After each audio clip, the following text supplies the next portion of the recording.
Imagine you open your eyes slowly and the world feels still. Soft light spills across a stone floor, warm, golden, and silent. You're lying on a low bed made of smooth wood, wrapped in light linen that smells faintly of sun and sea dot outside. You hear the distant sound of waves lapping gently against the shore. There are no cars, no buzzing phones, just wind and water. You step outside barefoot onto a marble threshold. The morning is cool, but not cold, the kind of quiet morning that belongs only to ancient places. You are in Greece, not the Greece of today, but the Greece of long ago, where gods and myths still breathe through olive trees and whispers in the wind. Asterisk, you walk along a dusty path lined with herbs, wild thyme, sage, rosemary. Their scent rises as your feet brush past. You're not in a rush here. Nothing is urgent. Time flows like a slow river. You pass by a shepherd and his goats. He nods to you without words because that's enough. Further ahead, you reach a small stone basin where water flows endlessly from a lion's mouth. You cup your hands, drink slowly. The water is cold, clear, alive. Nearby, a woman kneels in the dirt, planting grapevines. She hums a song older than any written word. The sun climbs, but the shadows are still long. It is morning in a world. Without noise, asterisk, you reach the agora. Not a busy marketplace, but a gentle gathering of traders and friends. A man hands you a fig wrapped in vine leaves. He doesn't ask for coin. You nod, take it, eat slowly. Children chase each other between clay pots and baskets of olives. A storyteller sits beneath a fig tree, surrounded by those who have heard his tales 100 times, yet never tire of them. He speaks of gods falling in love with mortals, of rivers that cry, of stars that were once men. No one interrupts, no one hurries, because stories are sacred. Asterisk, you leave the agora and walk down to the sea. There's no one, there's just you and the breeze. You sit on a smooth rock. You close your eyes. The sound of waves becomes the rhythm of your breath. The scent of salt and sun warms your skin. Far up the cliff, a temple watches silently, white columns weathered by time. You climb slowly, barefoot still. Inside the temple, you sit in silence. You don't pray, you just listen. And in the silence, you hear the wind moving through marble. It sounds like memory. Asterisk, the day begins to fade. The sky softens into amber, lavender, and then deep blue. You sit beneath an olive tree. The cicadas hum their evening hymn. Someone hands you a cup of warm wine with honey. You sip it slowly. It tastes of sunlight around you. Others sit in stillness. No one speaks. They're simply present. The stars appear one by one. The air cools. Someone begins to sing a lullaby, a hymn. You can't tell, but it holds the weight of centuries. Asterisk, you lie down on a bed of woven reeds. You look up, and the stars seem closer than ever. You wonder, was this always your home? Is this a memory or a dream? It doesn't matter, because here, in this still ancient Greece of the mind, everything is calm, everything is known, no noise, no rush, only breath, only stars, only time. And as your eyes close, you feel the sea calling your name. It remembers you. And finally, you sleep. Asterisk, the night has grown deeper. The sky above is a velvet canvas. Scattered with quiet stars, you stand once again barefoot, slow and calm, and begin to walk a winding path carved into the stone hills. There is no need for light. The stars are enough. Your feet know the ground beneath you, as if they've walked it before. You pass old walls, ancient columns, places where people once stood, whispered prayers, or told stories under the same moon. You place your hand on a wall worn smooth with time. The stone is cool, but alive. It holds echoes, not in sound, but in feeling. You feel warmth and memory, not yours alone, but something shared, a collective peace that lingers in places no one rushes to leave. You keep walking there. Hidden between cliffs, you find a secret cove, still dark, like glass. The sea does not crash here, it waits. Kneel at the edge and see your reflection. But it's not just you anymore. In your reflection are all the people you met in the village, the shepherd, the woman planting vines, the storyteller under the tree, and faces older still, faces that lived and passed, but were never truly gone. You sit, breathe, let your thoughts become as soft as the tide. The night wraps around you like a linen sheet warmed by time. The salt air carries no weight, and somewhere, deep inside, you realize you are not dreaming. You are remembering. Asterisk, there is no more walking now, no more searching, only being. You lie down on smooth stone beside the water. You close your eyes, but the world remains awake inside you. You no longer need to see to know where you are. The breeze tells you. The rhythm of waves reminds you. The silence welcomes you like an old friend. And slowly, thought by thought, let go, not because you're forgetting, but because there is nothing more to hold, nothing more to worry about, nothing more to reach for. You are the memory. You are the breath. You are the peace beneath the stars. And as the sea calls gently, not with sound, but with presence, you sleep, deep, still home. Asterisk, asterisk. You leave the temple in silence. No one told you to go, but the stillness gave you permission. The stairs lead you down, not back the way you came, but along a new path carved gently into the hillside. Here, the air changes. It's cooler, thicker, as if the world is holding its breath. You walk slowly, guided only by the sound of leaves whispering above you, and then you see it. A garden, not planted, not designed, but born, growing from time itself. The trees here are older than cities. Their bark is etched with grooves that look like writing, but no language, you know. Their leaves shift in color, green, silver, gold, depending on where you stand. Beneath them, wild herbs grow freely.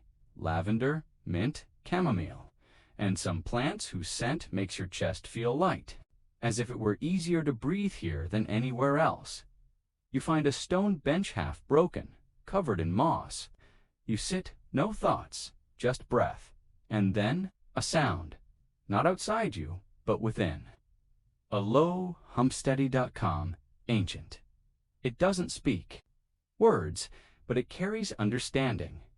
You close your eyes. The garden does not disappear. It grows brighter behind your eyelids, as if memory is light, and you've finally stopped trying to shield your eyes. Part 11. The voice beneath.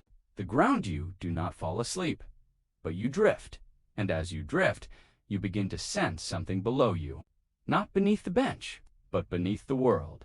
A voice, buried. Waiting, it doesn't call your name, because it doesn't need to.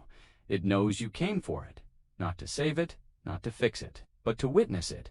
You lie down among the herbs. The earth beneath your spine is cool. The sky above is full, and slowly, the voice begins to rise. It doesn't sound like thunder. It sounds like a flute made of stone, soft, hollow, unfinished, it says. You do not carry the past. You are the past, folded into now, made of breath and memory. You are not here to learn. You are here to remember what you already are. You feel tears, not sadness, but release. A pressure you didn't know you carried. Dissolves. 12. The night without time. There is no more walking, no more searching, no more asking, just being. The stars above are not names. They are feelings, and every one of them knows you. They blink softly in recognition. You close your eyes again, but not to escape. To join. The earth, the garden, the stars, the forgotten names, they are all one breath. And now you are part of it. Not watching the dream, not hearing the story, but becoming it. You sleep at last, without worry, without time, without end. Asterisk. Wake, but only a little. You're not sure if this is morning or simply a softer part of night. There is no bed. You're lying in tall grass beside a river that wasn't there before. The water moves slowly, not in a rush, not with force, but with memory. Every ripple is a whisper. Every swirl holds a story. You lean forward, and the river seems to recognize you. It doesn't reflect your face. It shows moments, some yours, some not. A grandmother weaving by firelight, a child dropping figs into a bowl of honey, a hand on a shoulder in silence, saying more than words could. You watch, not as a stranger, but as someone who is there still. The river offers you a stone-smooth flat, cool to the touch. You don't ask what it means, you just hold it, like a promise. Part 14. The wind without destination. You begin walking again. No one told you to, but your body feels light now, as though made not of flesh, but breath. The wind greets you not with coldness, but curiosity. It circles you playfully, slipping through your fingers, rustling your linen robe. You walk without knowing where you're going, and somehow, that feels right. Along the path, you see objects gently placed in the earth, a pair of sandals turned toward the east, a broken lyre leaning against a tree, a cup still half full of wine, not abandoned, not forgotten, just left. Left by people who knew they no longer needed them. You don't stop to ask questions, you simply feel, and the wind keeps moving, not behind you, not ahead, but with you, as if it too is learning how to let go. Part 15. The hearth that waited you come to a clearing, surrounded by old walls and soft stones. At the center, a hearth not burning, but still warm. You sit beside it, not to warm your body, but your memory. You press your hand to the stone, and it feels like something you once loved, something that loved you back. You close your eyes, and you see hands kneading dough, feet dancing to invisible lyres, laughter shared without sound. This is not just your past, it is everyone's. All the moments that mattered and were carried here by wind, by footsteps, by silence. The hearth does not speak, but it remembers you. Part 16. The shell by the shore as the stars begin to fade into dawnlight. You find yourself at the edge of the sea once more. The water is calm, as if it waited for you to return. On the sand, you see a single shell. You pick it up, place it gently to your ear, and it speaks, not in a language, but in feeling. A whisper of, you are not alone. You were never lost. You've always been here. The sea offers no roar, only rhythm, only breath. You lie down one final time on warm sand, under a sky just beginning to blush, and the shell rests beside you. Your body no longer feels like something separate. It feels like the land, the sea, the myth, the moment. You inhale, you exhale, and slowly, gently, you sleep. Part 17. The keeper of embers. The morning never truly arrives here. It's as though time prefers dusk and dawn, those in-between hours when nothing is urgent. You stir from your place beside the sea, and before you opens a small stone path lined with ash and candle stubs, some still glowing. You follow the trail. No one calls for you, yet every step feels invited. At the end of the path, there is a domed chamber carved into the hill. Smoke rises from a round opening in the top. You step inside, and she is waiting, an old woman wrapped in folds of dark fabric. Her eyes do not look at you. They look into you.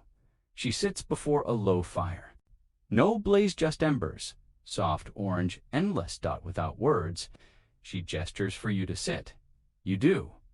The room is quiet, but full of scent, myrrh, earth, beeswax, burning fig leaves, full of memory, full of warmth.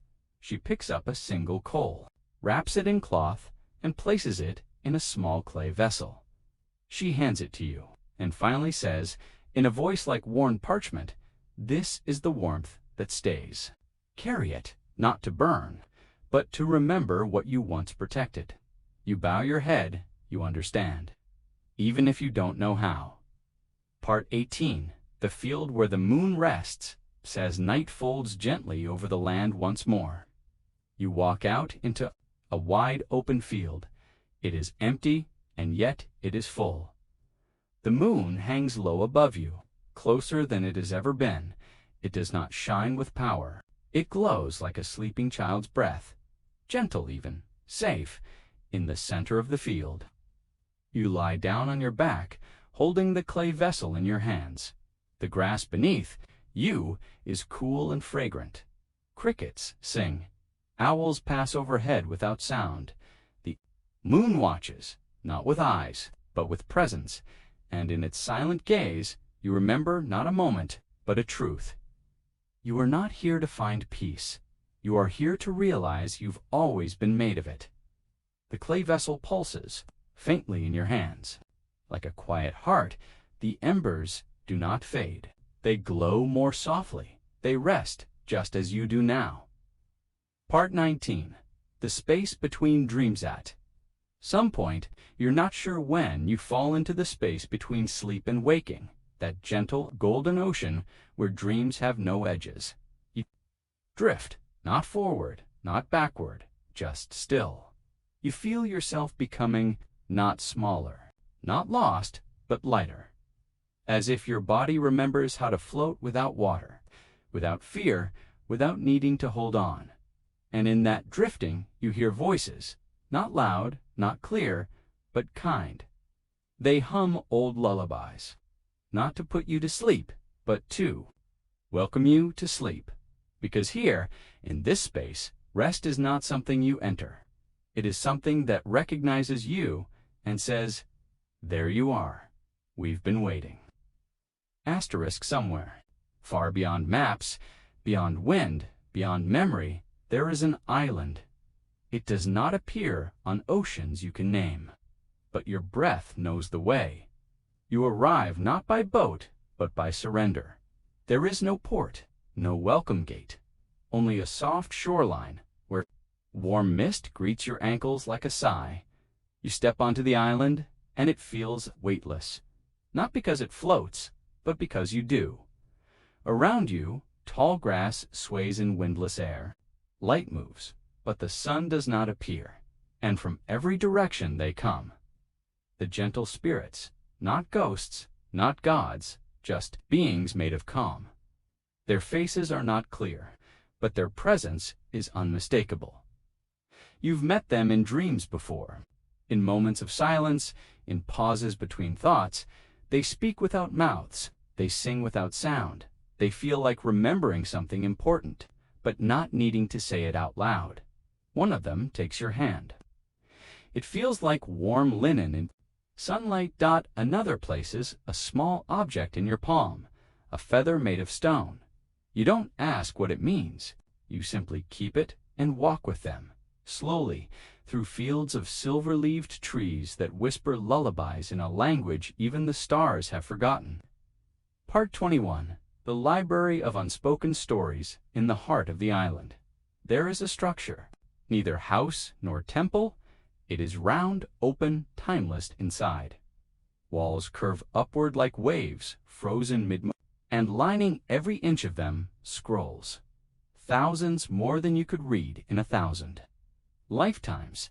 But this library is not for reading. It's for remembering. Each scroll contains a story that was never spoken aloud, a thought left unshared, a dream never told, a goodbye whispered only in the mind.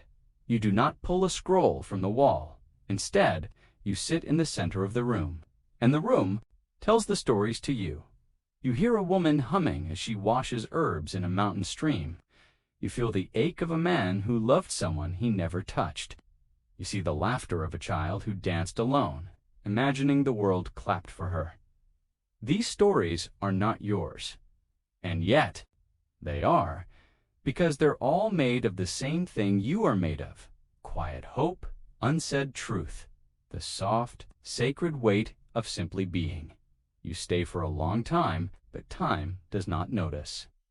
Part 22. The island begins to dim, not because it fades, but because you begin to glow. Light, not outside you, But within, it pulses like the embers from the hearth, like the memory from the river, like the voice beneath the ground. You realize you are no longer a visitor. You are the spirit. You are the story. You are the place others may come to when they seek stillness, and you will wait for them in kindness, just as this place waited. For you, the island does not say goodbye. It simply becomes part of you, and as your body grows heavy with rest again, true, deep, final rest, you float back into sleep, carrying no names, no burdens, only peace. You open your eyes. The world around you is not the island, not the garden, not the temple, and yet all of them are here. The field is quiet, the sky is pale, the breeze is cool and familiar. You sit up slowly, and beside you on the earth rests the clay vessel with its glowing ember, still warm, still alive. You pick it up, you hold it close, and for the first time you understand this journey was never about escaping the world. It was about remembering how to live in it, to move slowly, to listen deeply, to see the sacred in silence. You look around, the fig trees, the white stones, the path that leads home. They are not dreams, they are gifts. You rise, not to leave this place, but to carry it with you in your breath, in your presence, in your way of being. And as you walk forward, the ember in your hand pulses gently, not to guide you, but to remind you that you were never truly lost. You smile, because now you know how to return, even with your eyes closed. The story ends. But the peace that stays with you. Hey there. Tonight, we're not stepping into a history book. We're stepping into it by accident. You've time-travelled to medieval England. No warning, no guidebook. Just the cold, the mud, and the strange stares of people who know you don't belong. This isn't the world of knights and legends.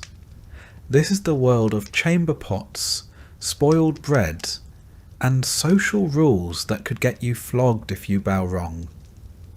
You'll fumble through languages, lose your bag, and pretend to know saints you've never heard of, all just to survive another day. If quiet, immersive history helps you unwind, feel free to like the video and subscribe, but only if it brings you some peace. And let me know in the comments where you're watching from and what time it is for you. It's always oddly comforting to see how far these stories travel. So dim the lights, maybe turn on a fan, and settle in.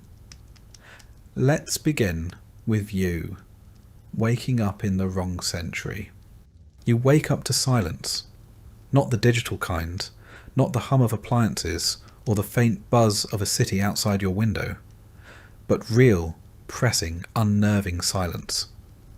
The kind of silence that belongs to a place without electricity, without traffic, without time.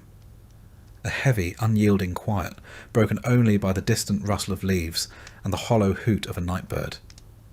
Your hands are cold. The air is damp. You're lying in dirt.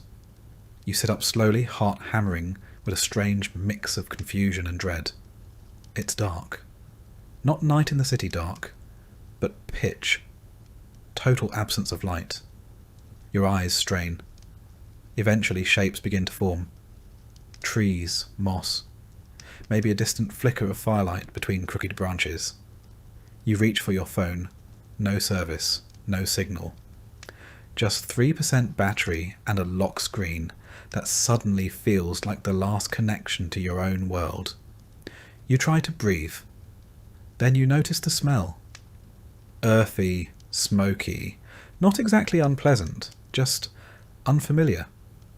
The air carries wood smoke, wet leaves, manure, and something musky you can't quite place. It's the smell of a world that hasn't been sanitized. Congratulations. You're not in Kansas anymore. You're in the English countryside. And, judging by the absence of stone roads, fences, or chimneys, you're several hundred years too early. You're in medieval England. probably the 14th century. You don't know how you got here. The time machine joke is long past funny. Now, you need a plan. First rule, don't panic. Second rule, don't let anyone see you arrive. In the medieval world, people weren't necessarily terrified of strangers, but they were very interested in them. And if your clothing, speech, or behaviour marks you as too foreign, too different, you won't get burned as a witch, probably, but you will be talked about, questioned, and possibly robbed.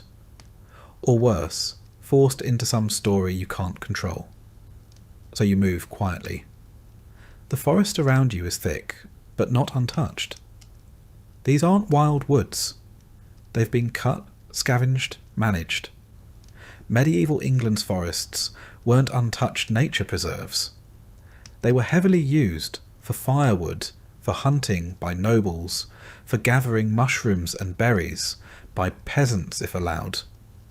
But most forest land was owned. Every twig had a price. If you're caught breaking branches or dragging wood, and you can't prove you're a tenant of the local lord, it could be considered theft. And in this era, theft could get your hand chopped off. You walk toward the glow of a town, still hidden among the trees. The lights are few, a smattering of torches or maybe hearth fires showing through crude wooden shutters. There are no street lamps, no windows of glass, just wooden planks with slits or animal hide stretched thin. Light leaks, flickers, then vanishes. As you get closer, you find the road. It's not paved, not even cobbled, just packed mud, scored by cart ruts and pocked with puddles. Medieval roads weren't designed for comfort. They were functional scars across the land, often flooded, slippery and worse after a freeze. You try to keep your footing, but already your shoes, sleek, modern, unmistakable, are coated in grime. You take them off, hide them. Your socks go too. Clothing matters. You're wearing materials they've never seen. Synthetic fibres. Zippers. Stitching machines hadn't been invented. If you walk into town in jeans and a sweatshirt, you're an alien, no matter how friendly you try to be. Best case scenario, they think you're from a faraway land. Worst case, they think you're an escaped lunatic. So you do what any prudent time traveller would. Bury your clothes in the woods.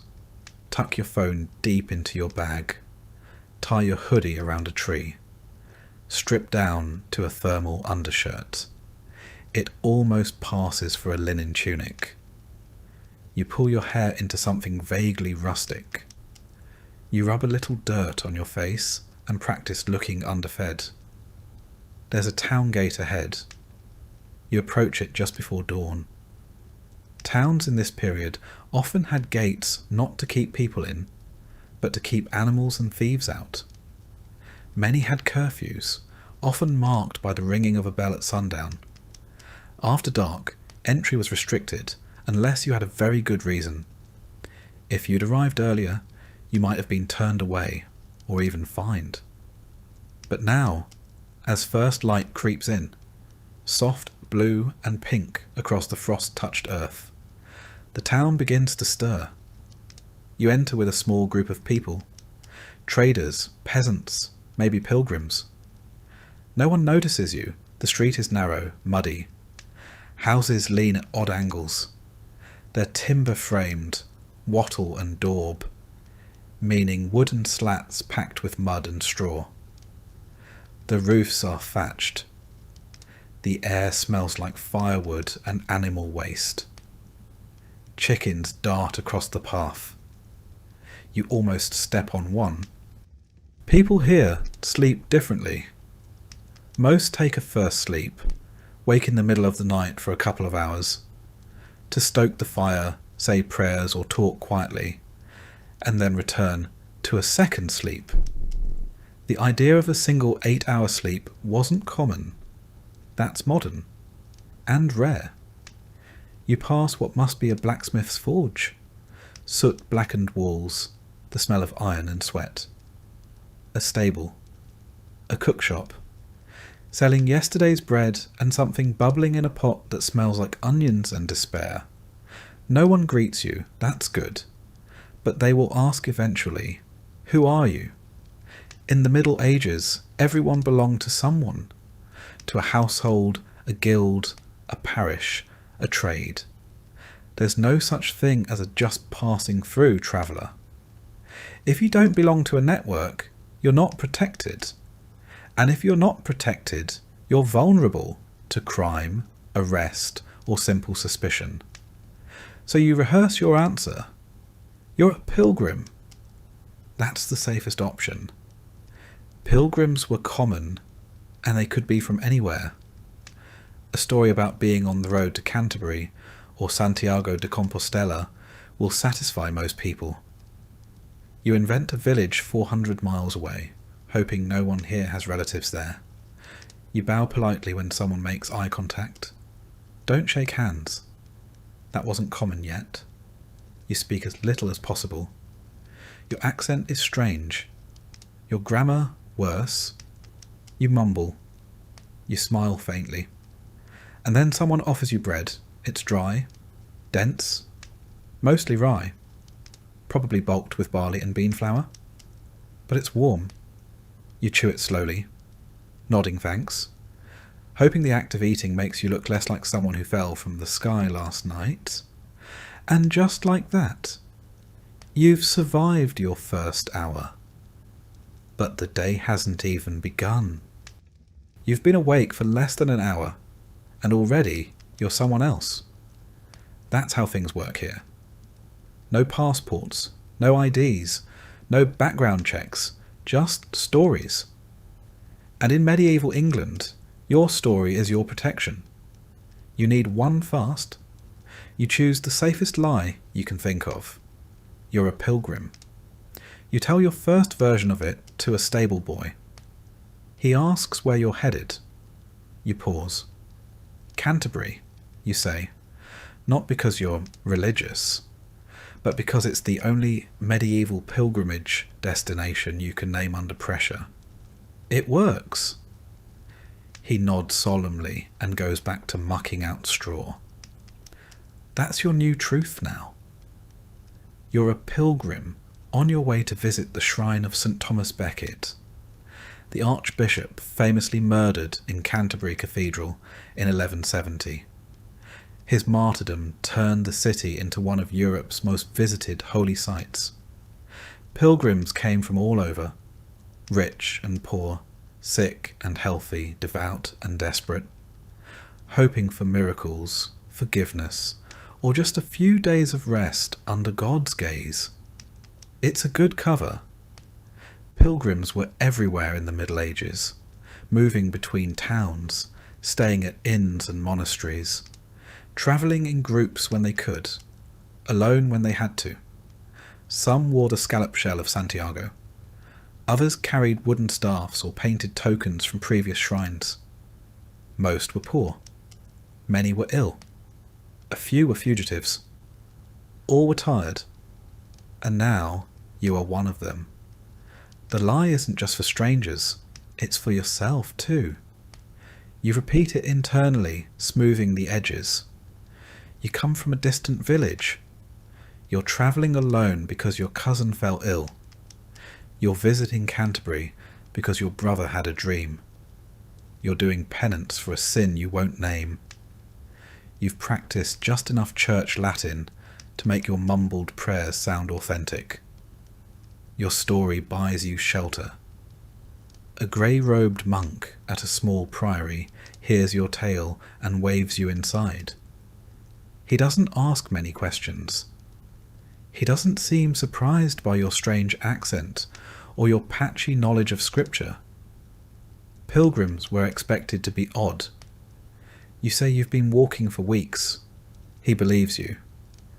Everyone looks weathered here. He shows you to a room. Not really a room. More like a corner of a draughty hall with 3 other pilgrims sleeping side by side. One of them snores like an injured bear. Another mutters in his sleep.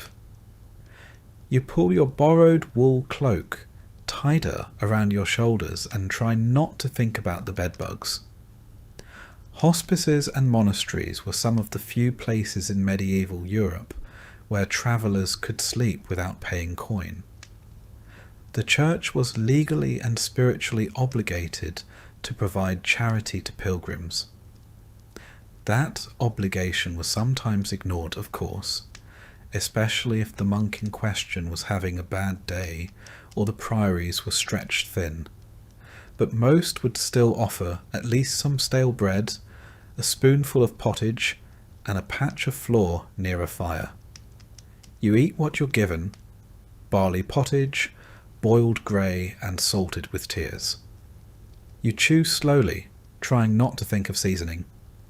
Spices exist in this time, but not for you. A pinch of pepper costs more than your borrowed cloak. Your spoon is shared, wiped on cloth that has seen better centuries. Your bowl is wood, splintered, and probably older than the Magna Carta. Around you, the other pilgrims talk. One limps from a foot wound. Another coughs so violently you're surprised he's still upright. They tell their stories. A woman hoping for her son's healing. A man seeking redemption for adultery. A third who just wanted to see the world while his debts cooled down back home. None of them ask why you're here. They understand. In the Middle Ages, pilgrimage was part religion, part social mobility, and part escape. It was a way to disappear without actually vanishing. You try to sleep, but your thoughts churn. In your world, identity is static. Name, photo ID, biometrics. Here it's malleable. You could be anyone, so long as you can walk in a straight line and keep your story straight. No one here has heard of Google. No one's going to fact-check your claim that your uncle once met a monk in Mont-Saint-Michel. They'll just nod. People believe strangers because they have to. The entire medieval world runs on trust and fear. The next morning you rise early, not by choice. There's no privacy, no doors, and the bell tolls for matins well before dawn. The monastery is cold, your breath fogs in the dark. You don't know the prayers, but you stand with the others, murmuring nonsense syllables under your breath. No one notices. Half of them are doing the same. Afterward, you're handed a heel of bread and told to move along. Pilgrims don't linger. Outside, the town is stirring. Vendors are rolling open stalls, mostly selling vegetables, old tools, or grey-looking meat. You walk past a butcher's stall and try not to stare too long at the headless pig carcass hanging from an iron hook. Flies already dance around it. Meat went bad quickly here. Salt was expensive. Freshness was a fantasy. You remember something from a history video? Most medieval towns had a market day, usually once a week. That's when rural folk from nearby villages brought their goods in to sell. Eggs, cheese, root vegetables. You'd have to barter or haggle. There's no such thing as fixed prices. Everything is a negotiation, and if you don't know the local currency, silver pennies, halfpennies, farthings, you'll get fleeced. You want to buy something, but realise you have nothing to trade. Not even a coin. You still have your wristwatch tucked into a wool sleeve. You glance at it, but it means nothing here. No one cares what time it is. People in this world measure time by bells, prayers, and the position of the sun. If it's light out, you work. If it's dark, you pray, hide, or sleep. You decide to ask for help instead. You spot a woman selling oatcakes and approach slowly, trying to look humble but not pitiful. You speak softly, explaining you're on the road, low on supplies, and blessed to meet such a generous face. It's not Shakespeare, but she gives you one cake anyway. Maybe she believes you. Maybe she just likes feeding people. Maybe she wants your blessing.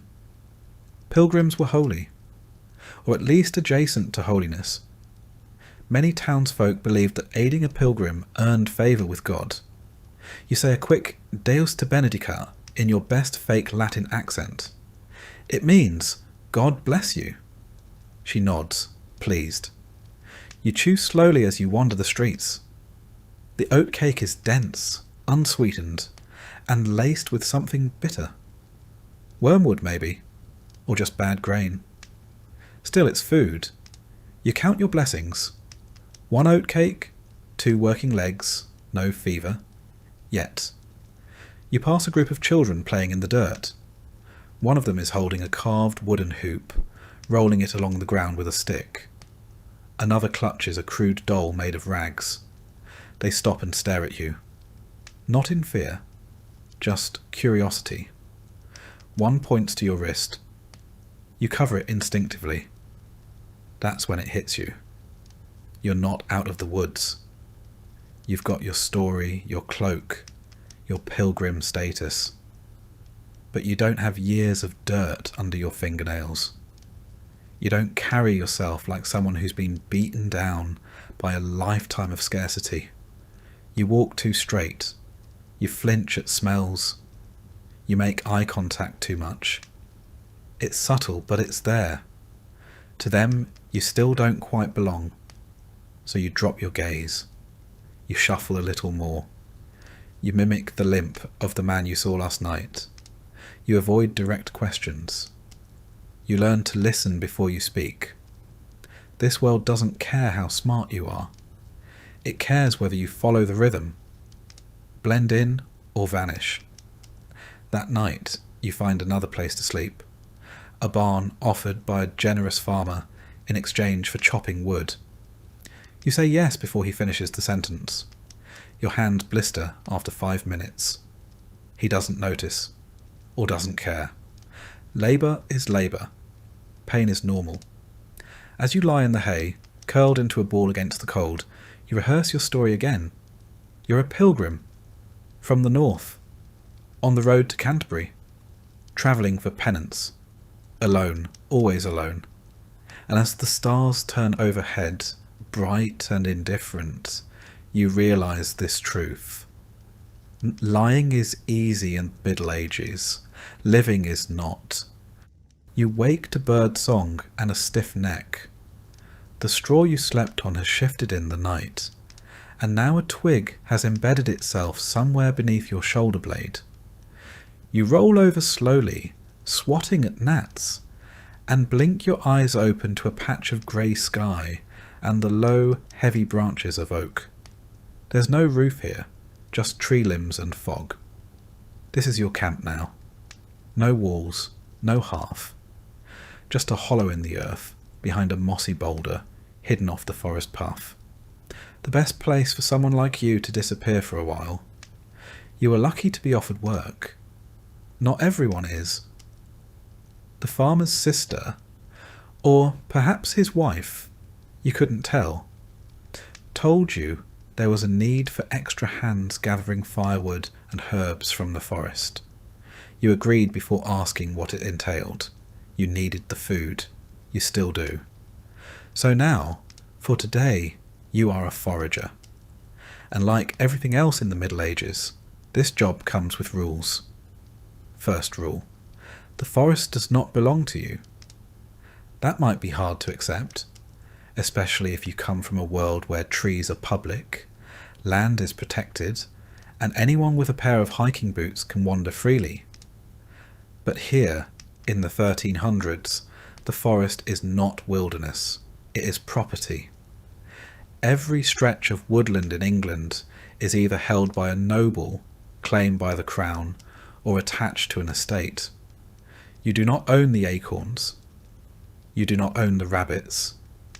You do not own the fallen twigs. Collecting firewood might seem harmless, but if you're caught with the wrong bundle of sticks in the wrong part of the woods, You could be beaten, fined, or even branded. This is the age of the forest laws. Introduced after the Norman conquest and expanded under monarchs like Henry II, these laws protected hunting grounds for the elite. Royal forests were especially off-limits, even to peasants who lived nearby. You could be hanged for killing a deer, mutilated for setting traps, or flogged for chopping down trees. So, second rule, don't get caught. You keep to the edges, avoiding cleared paths.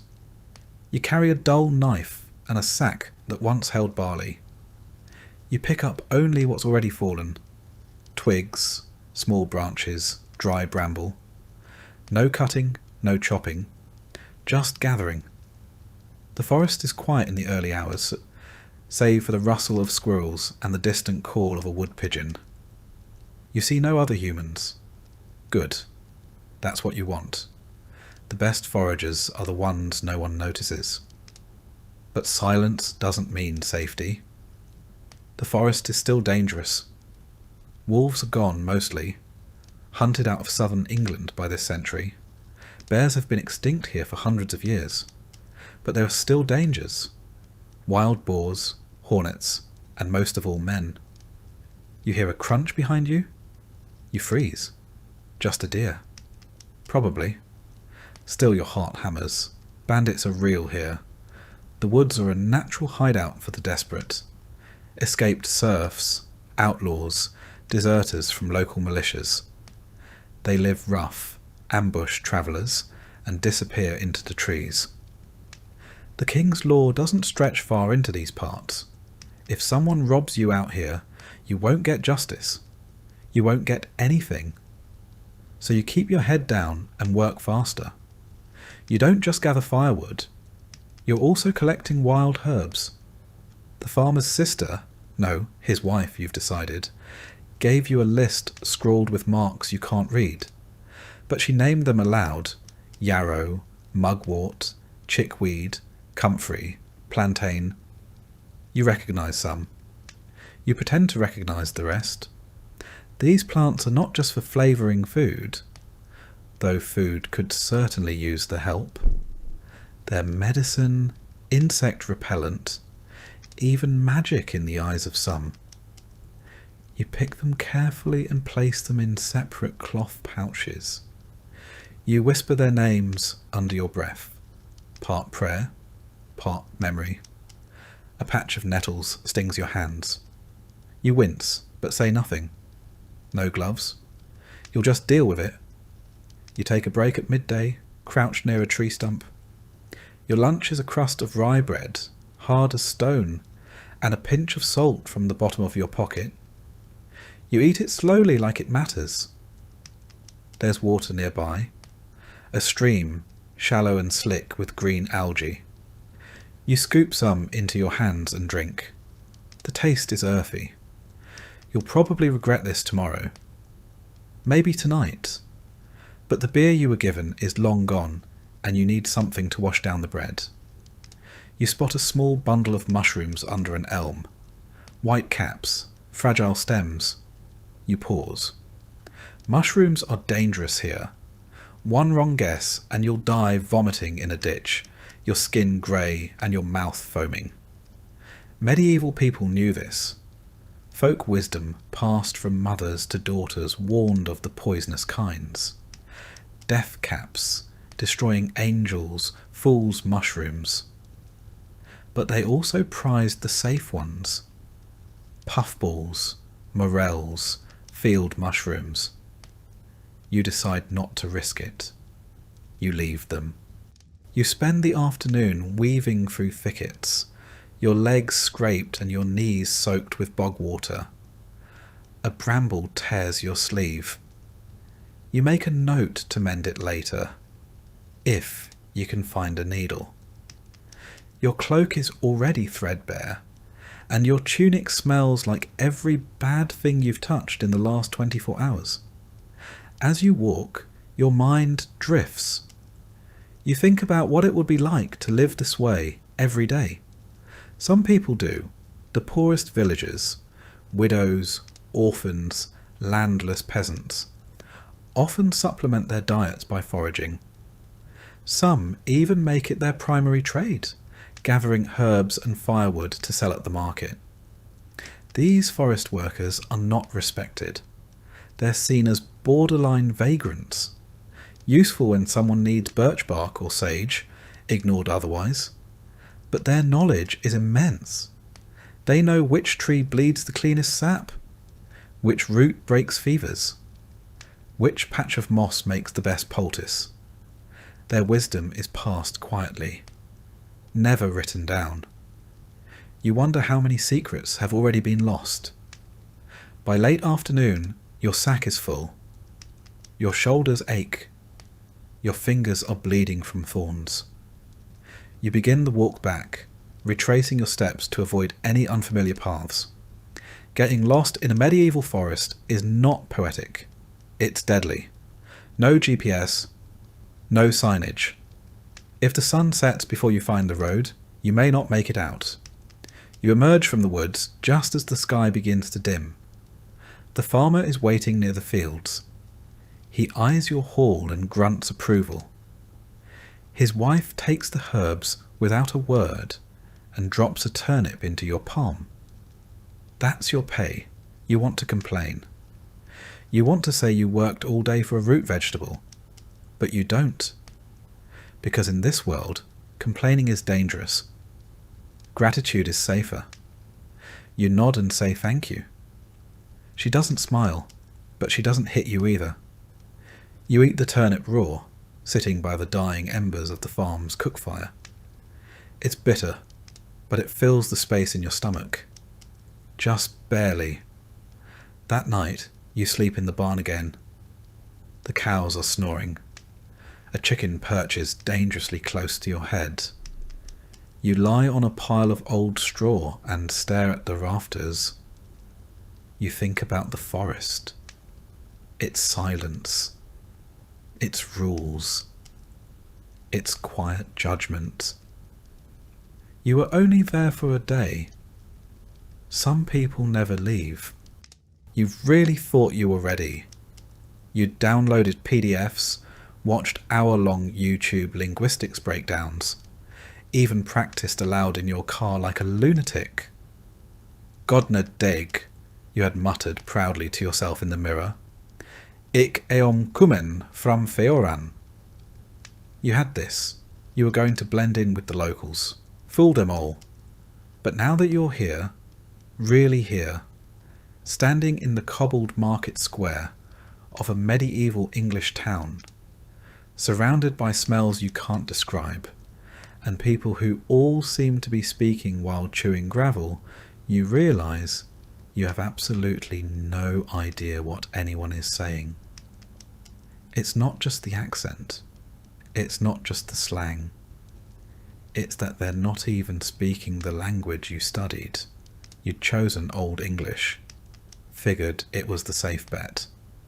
Anglo-Saxon roots. You remembered Beowulf. But Beowulf was written 400 years ago from where you're standing. The people here are speaking a form of Middle English, but not the kind Chaucer wrote down. This is something else. Something brutal. Something nasal and fast, splattered with French loanwords and riddled with regional weirdness. You try to follow a conversation between two traders and can't tell if they're haggling over fish or accusing each other of witchcraft. One man shouts across the square, "Hoy, that be yon reeve. What's told me off yon soak? In it he." You blink. "Sorry?" He squints. "Be thee daft or Flemish?" You mumble something about having a sore throat and shuffle away. You make a mental note. Don't talk unless absolutely necessary. Back home, you thought language would be the least of your problems. You'd assumed disease, violence, or dysentery would kill you first. But now it's becoming clear. Your mouth is the real liability. The second you open it, you're a walking contradiction. Someone who looks like a local, maybe smells like one by now, but talks like they were raised by a committee of monks and time travellers. The word choices are wrong. The cadence is wrong. And God help you if someone tries to make a joke. You're learning that humour is terrifying when you don't understand the punchline. You laugh nervously when a baker says something to you about a hedge priest's sausage, and then realise from his expression that he wasn't joking. Or maybe he was. Or maybe it was an insult. You start miming more. A lot more. Hungry? Rub your belly? Tired? Point at the sun and yawn. Need directions? Just walk with purpose and hope someone follows you. This isn't communication, it's charades for survival. Later that day, in the shadow of the parish church, you overhear two children arguing over a sheep. The older one yells, "Nay, I fain saw it go by the breck." The smaller one jabs back, "Nay, 'twas thine eyes gone addle, fool." You could not feel more foreign if you tried. You start cataloguing phrases in your head, trying to reverse engineer meaning. Fain means glad or wanted. Breck must be some kind of hill or field. Maybe? You don't even know what century you're linguistically in anymore. Then there are the loan words. After the Norman conquest, French bled into the English tongue, like wine into linen. Nobles speak in a clipped, smoother dialect, laced with Latin and French, while the peasants bark with thick consonants and nasal vowels. You start to realise that class is audible here. You can hear who owns land and who sleeps in a ditch, just from how they pronounce the word bread. You try saying pardon to a noble, and he nods. You try the same word to a stable hand, and he spits. At one point, desperate to communicate, you try to recall some Latin. Big mistake. A friar overhears you reciting an old phrase from a textbook and asks where you trained. You panic and say, Rome. He frowns and starts asking questions about church councils you've never heard of. You fake a cough and limp away. You now have a new rule. No Latin unless it's in a prayer, and you're not the first to say it. Later, you find yourself in a cookshop, trying to purchase what you think is a pasty. You point. The cook stares at you. 2 farthings, she says. You hold out a handful of pennies. She picks out 4 of them, then slaps your wrist and takes a 5th. You blink. No more in yestermorn's bread for ye, she mutters, handing you something that smells like a barn floor. You nod.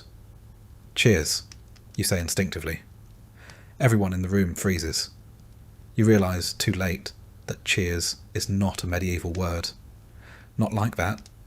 They stare at you like you just said something obscene. One man chuckles. Another narrows his eyes. You mutter, God give ye good morrow, and bolt out the door. There's another surprise. Reading doesn't help. You had assumed signs would be easier, but almost nothing is written, and when it is, it's inconsistent, phonetic, and barely legible. There's no standard spelling. Alehouse might be spelled Alehus one day and Alufs the next. The only people who can write well are clerics, and they write in Latin anyway. Even street names, when posted, are sometimes just pictures. One tanner has a crude painting of a cow and a knife above his stall. Another stall, no joke, just has a turnip nailed to a board. You feel like you're illiterate, which, to be fair, would make you just like most people here. The worst part isn't the confusion. It's the danger of miscommunication. Say the wrong thing, and people assume you're mad, or foreign, or cursed. One evening a drunk stumbles into you.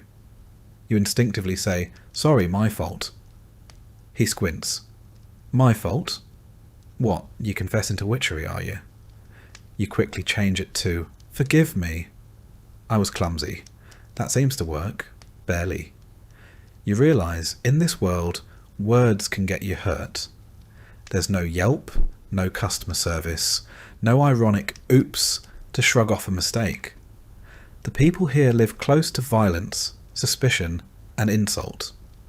And you are always one bad sentence away from being called a heretic, a spy, or just not right in the head. Over time, you adapt. You learn to use simple, short phrases.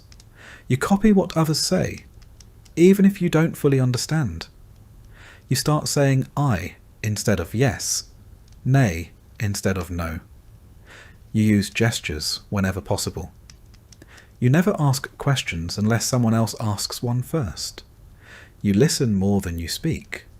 And it helps, a little. By the end of your 4th day, you can order food without being scammed. You know how to respond to greetings. You've even made a boy laugh by using the word arse at the right time. You're still a foreigner, but maybe a harmless one. You lie in the monastery loft that night, staring at the rafters, the straw mattress prickling your back, and realise you've survived not because of knowledge, but because of mimicry. Because you learned to copy faster than you could explain. The truth is, language here isn't a tool. It's a test. And every conversation is a pop quiz in a dialect you don't speak, with a punishment for failure. You think of your phone, the Translate app, the internet. You think of how many times you've Googled a word, a phrase, an idiom. That luxury is gone. All you have now is your ears and your memory. And if you say the wrong thing tomorrow, the truly wrong thing, you might not get to say anything ever again. It starts with a cramp, not a dramatic one. Just a small, nagging pinch in your gut, like you skipped lunch or ate something that didn't sit right. You think nothing of it. You've had worse after airport sushi. But within the hour, you're curled up behind a pigsty, clutching your stomach and praying to a god whose prayers apparently smell like manure. This is not a metaphorical bad day. This is medieval gastrointestinal reality kicking in. You tried to be careful. You really did. You boiled the water. You stuck to what looked like bread. You avoided anything with colour. But the problem isn't the food. It's everything. Your body, raised on pasteurised milk, municipal tap water, and sterile grocery aisles, has no idea how to cope with medieval Europe's microbial jungle. You are, as they would say, soft. Your first suspect is the pottage. Pottage is what they serve when they don't want to serve food. It's a murky oatmeal-like sludge of grains, and whatever else didn't rot in the last few days. Cabbage, maybe a turnip, possibly a frog, depending on the cook's attitude toward protein and plausibility. The same pot is used day after day, refilled endlessly with more of the same. A medieval version of a never-ending stew, flavoured with time, despair, and whatever fell in when no one was looking. You knew all that. You ate it anyway. And now your stomach feels like it's hosting a reenactment of the Norman invasion. By the time the sun sets, you're alternating between cold sweat and chills, wrapped in your itchy wool cloak like a sad medieval burrito. Your face is pale. Your lips are dry. You try to sip beer. Weak, watery ale, the safest thing to drink here. But even that turns against you. This isn't just food poisoning. This is your immune system panicking like a chihuahua in a thunderstorm. Now some background. Germ theory does not exist yet. No one knows what bacteria are. They don't even know what causes disease. Not really. Illness is believed to come from bad air, miasma, or imbalances in your humours. Blood, phlegm, yellow bile, and black bile. Depending on which one's out of whack, your treatment might be leeches, vomiting, purging, or prayer. Most people never learn what made them sick.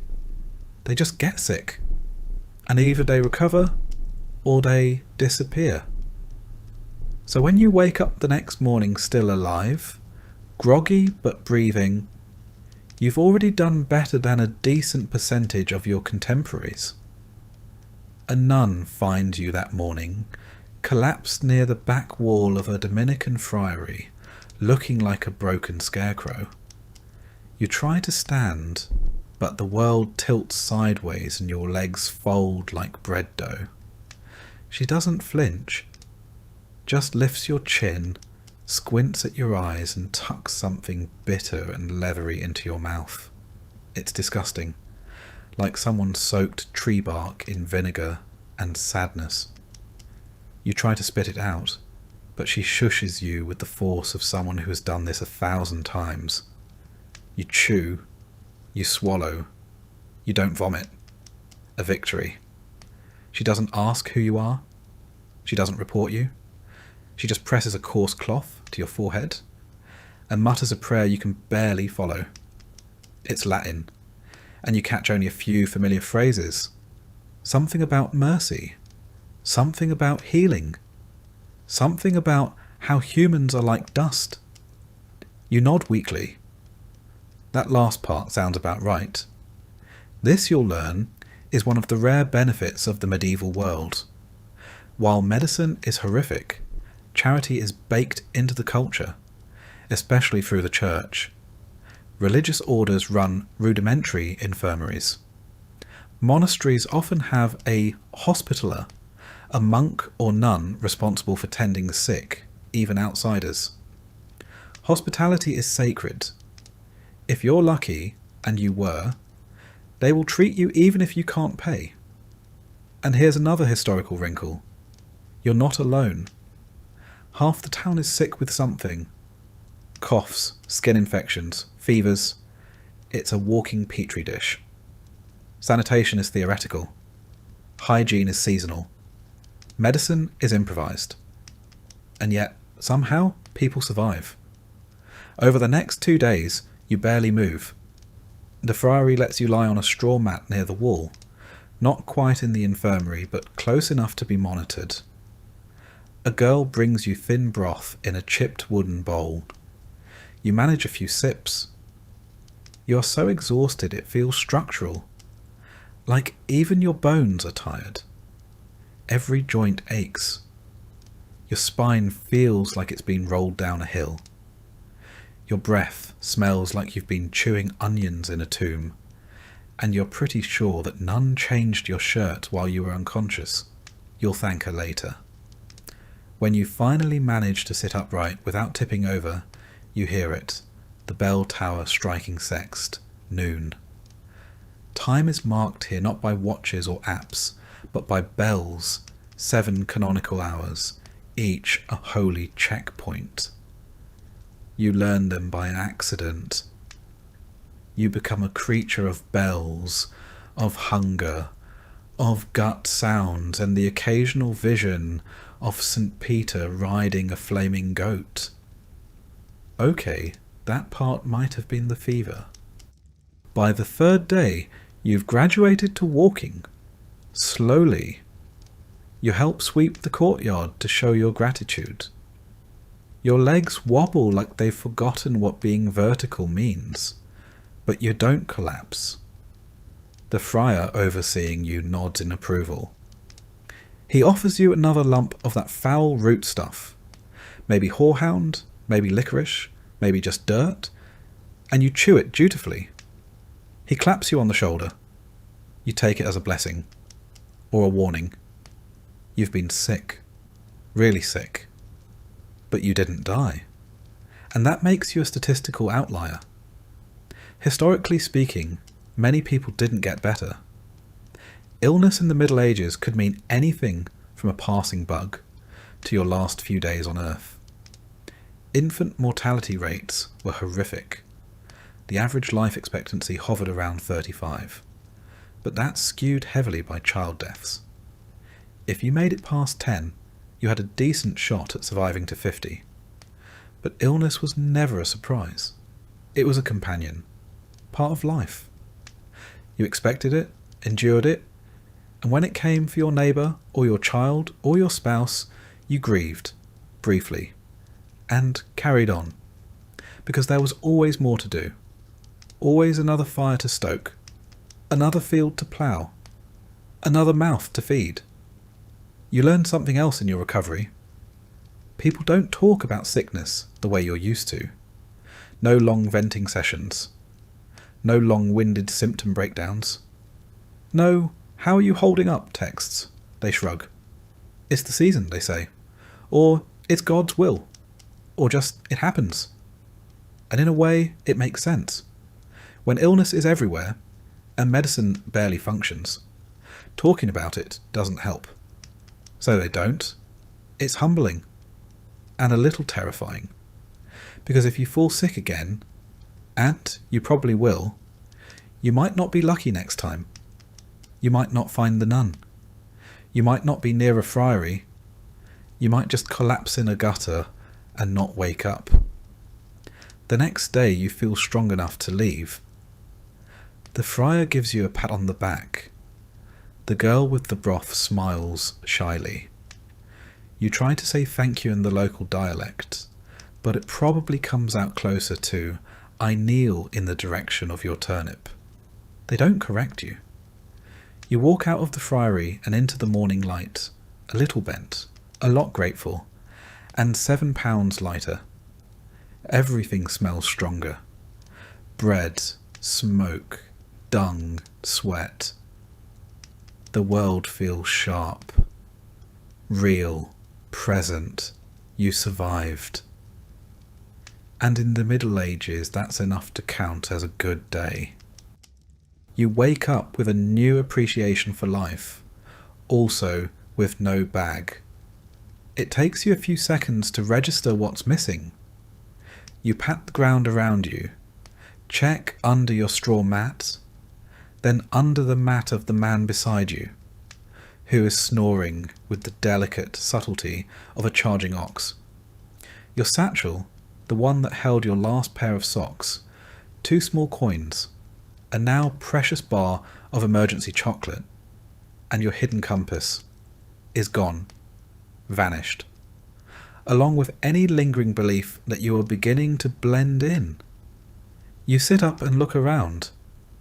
It's morning in the back alley of a town that doesn't know your name and wouldn't care if you dropped dead in it. Somewhere, a bell tolls the hour. Nearby, a vendor shouts about cabbage in a voice that could tenderize meat. Life goes on.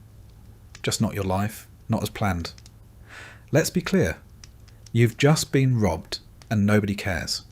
There's no police station. No mounted guards patrolling with notepads and radios. No 911 dispatcher asking, "What's your emergency?" The only law enforcement around is the bailiff, and his main job is making sure your taxes get paid, not returning your missing socks. You try mentioning your loss to a woman sweeping her doorstep. She glances up, shrugs, and mutters something that roughly translates to, "Welcome to town." You tell a local friar. He frowns sympathetically, says a prayer for your misplaced satchel, and suggests perhaps it was God's will. You mention the word stolen to a baker. He laughs so hard he nearly drops a tray of rye bricks. Not because he thinks you're lying, because of course it was stolen. What else did you think would happen? In medieval towns, theft is not an outlier. It's part of the natural order, right up there with mud, poor dental hygiene, and sudden outbreaks of fire. Everyone is poor. Everyone is desperate. And anything you leave unattended is considered up for grabs. That's why locals carry their valuables tied to their belts, tucked in hidden pouches, or quite literally sewn into their clothes. Wealthy merchants often hired boys to shadow them, not as apprentices, but as moving alarms. Even nuns kept a wary eye on their coin purses. Sanctity is no match for scarcity. And knives? Those aren't accessories, they're necessities. Every peasant has one. Every merchant carries one. Even small children sometimes carry small blades, not for fighting, but for cutting bread, slicing apples, and, if absolutely necessary, making sure someone doesn't take the bread or the apple. Theft wasn't just tolerated. In many cases, it was expected. Eventually, you return to the friary where you've been staying, where you recently recovered from your first medieval stomach catastrophe. You recount the theft again, with a bit more drama this time. You add sorrow. You lean into the tragic tone. Brother Thomas, or maybe it's Brother Matthew, all the monks blur together, listens with polite gravity. He disappears into a side room and returns a few minutes later, placing something into your palm. A knife. It's small, rusted. The blade is dull and the handle is cracked, but it fits in your hand. You try to hand it back. He doesn't let go, he makes a gesture. Palm flat, knife up, and walks away. You don't need a full understanding of the local dialect to get the message. Keep it with you. Always. Historically speaking, this is not unusual. In fact, for someone in your position, alone, unfamiliar, and extremely muggable, this is practically a rite of passage. In medieval England, justice didn't work the way modern visitors might hope. While there were courts and laws, actual enforcement was rare and wildly inconsistent. A constable might exist in theory, but his authority was local, his power limited, and his priorities skewed heavily toward protecting landowners, collecting fines, and making sure the tavern didn't turn into a murder pit every Saturday night. You, an unknown foreigner with no local kin or guild membership, are not the kind of person anyone is going to stick their neck out for. Guilds, powerful associations of craftsmen and merchants, protected their own. But outsiders, those not under guild protection or tied into a household, were fair game.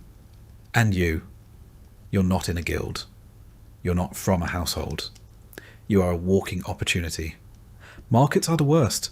They're crowded, loud, and full of opportunities to get relieved of your belongings. Street performers attract gawkers. Gawkers create crowds. Crowds create cover. And somewhere in that chaos, a cutpurse practices his art. Theft is so common that it's priced into everything. The merchant selling you a dusty apple has already accepted that 3 more will go missing before noon. The baker keeps his coin jar buried in flour. The butcher keeps his cleaver sharp and visible. And when thieves do get caught, well, that depends on who they stole from. Punishments are theatrical, often gruesome, and wildly inconsistent. For minor thefts, public humiliation is common.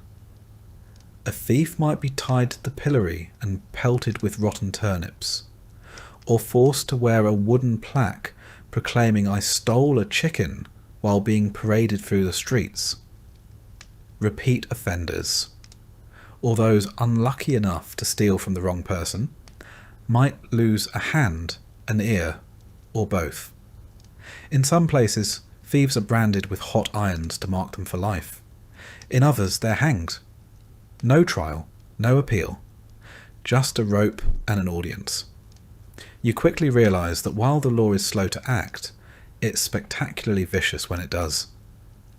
But here's the important part. Most thieves are never caught, because no one is watching, and no one really wants to. Your instincts sharpen. You start tying your coin pouch inside your tunic. You walk with your hand over it in crowds. You sleep with it tucked under your ribs. You learn to recognize the signs. Someone following too closely. Hands hidden under a cloak. Questions asked too casually. You also learn the art of preemptive destitution. Walking like you have nothing. Dressing even shabbier than you are. Pretending to limp. So thieves assume you're not worth the effort. Your new life strategy? Be uninteresting. You meet a man near the baker's stall. He's missing 3 teeth and has a knife scar that runs from jaw to collarbone. He offers you half a cabbage and a story. In exchange, he asks for nothing. You eat the cabbage, you hear the story, you leave with all your belongings, progress. Not all theft is for survival. Sometimes it's professional. Medieval cities had entire underground economies, gangs of cut purses, highwaymen working just outside town, fences operating under the guise of scrap traders. Even churchyards weren't sacred. Pickpockets operated during services because they knew half the congregation was too deep in prayer to notice their purse vanishing. Taverns were prime hunting grounds. Travellers drank more, talked louder, and kept looser hands on their goods. Some innkeepers even encouraged the practice, skimming the unlucky and taking a cut from the thieves in return. You've met at least 3 pickpockets. 2 robbed you. 1 taught you how to walk like someone not worth robbing. That one you almost trust? Almost. By week's end, you've hardened. You don't speak unless you must. You carry your knife, dull though it is, like it matters. You nod instead of smile. You walk wide around beggars wearing boots nicer than yours. A local calls you wise. You take it as a compliment. You trade a half onion for a crust of bread and what might be sausage. You eat it anyway. And that night, curled behind the friary wall, you sleep with one hand on your pouch and the other on your blade. For the first time since you arrived in this unpredictable, mud-soaked century, you wake up with all your things. You learn your next lesson before you've even finished your breakfast. It happens in a tavern, or what passes for one. The food is warm, the bread nearly fresh, and the stew only mildly offensive. You've started to feel something like confidence. A local woman even smiled at you as she refilled your bowl. For a second, it feels like maybe you're getting the hang of this century. Then you make the mistake of sitting at the wrong table. You pick it because it's near the fire. Your feet are numb and your clothes still smell like last night's rain. There are 3 other men at the table, all eating, none talking. You assume, in your modern way, that a table is just a table. It is not. The one closest to you stops chewing. The man across from him slowly lowers his spoon. The third, older and broad-shouldered with hands like tree roots, simply stares. He doesn't yell. He just stares. You feel it like heat. Or frost. You stand up. Nobody tells you why you can't sit there. Nobody needs to. You already know. You are not the same. Not in dress. Not in posture. Not in class. In medieval England, social hierarchy isn't just about power. It's about place. And you're out of yours.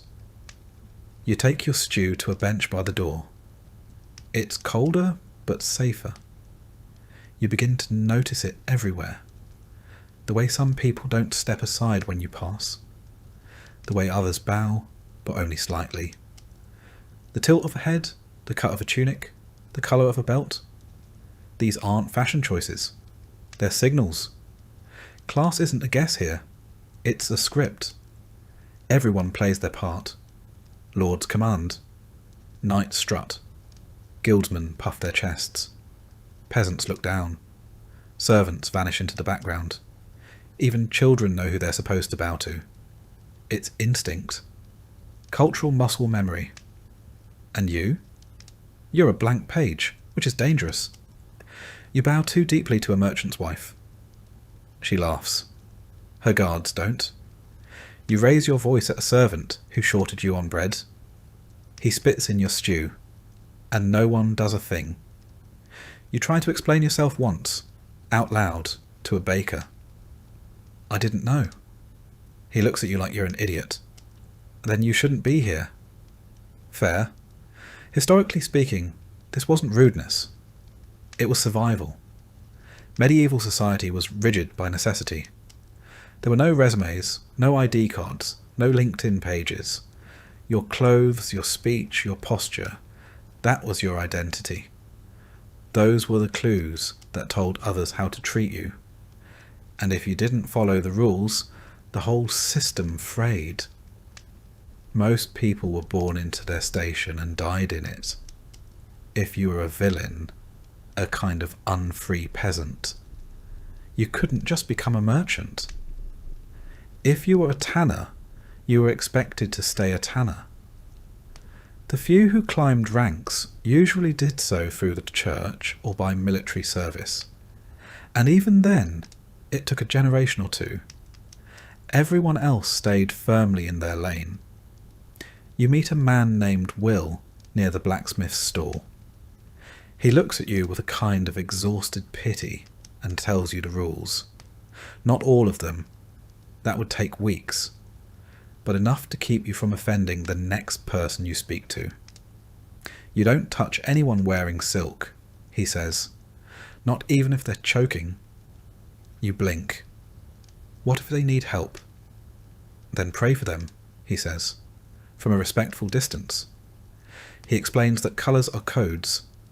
Fur-lined cloaks are power. Blue and purple are reserved for nobility. Green is fine, unless it's too fine. And linen? Only if it's been washed recently. Yours hasn't. He also tells you this. You've been walking wrong. Apparently, your gait is too loose, too confident. You don't step softly enough. Don't lower your head fast enough. Don't make space fast enough when a higher ranked person walks by. You move like someone who's never been hit for moving wrong, he says. They'll fix that. And they almost do. That afternoon, you try to get a better spot near the public well. The water's cleanish and the sun is warm. You step ahead of a girl carrying a heavy pail. She looks about 13, face sunburned, hands raw. An older woman behind her shouts. You don't catch the words, but you get the tone. Everyone looks. You freeze. The girl glares at you with a kind of weary fury and says, "Where's your badge?" You don't have one. Apprentices in town wear pins or stitch symbols. They show you belong to someone. If you don't, you're a stranger. And strangers are beneath everyone. You step back. She doesn't thank you. She shouldn't have to. You start paying attention. You notice that even eye contact is stratified. A noble doesn't look at a merchant. A merchant doesn't look at a peasant. A peasant doesn't look at anyone unless spoken to. And you? You look at everyone like you're trying to read subtitles. You learn to lower your gaze, to speak less, to speak softer, to say "my lord" even when it sticks in your throat. Eventually, people stop looking at you with suspicion. Now they look through you. Like a servant. Like you belong. Progress. There are benefits, strange as it sounds. Being invisible means you overhear things. Plans, rumours, prices, secrets. You start to understand the town not just by its layout, but by its tensions. Who's sleeping with whom? Who's stealing flour? Who's plotting to skip tithes? You become a shadow with ears. You also become tired. It is exhausting to carry the weight of invisibility.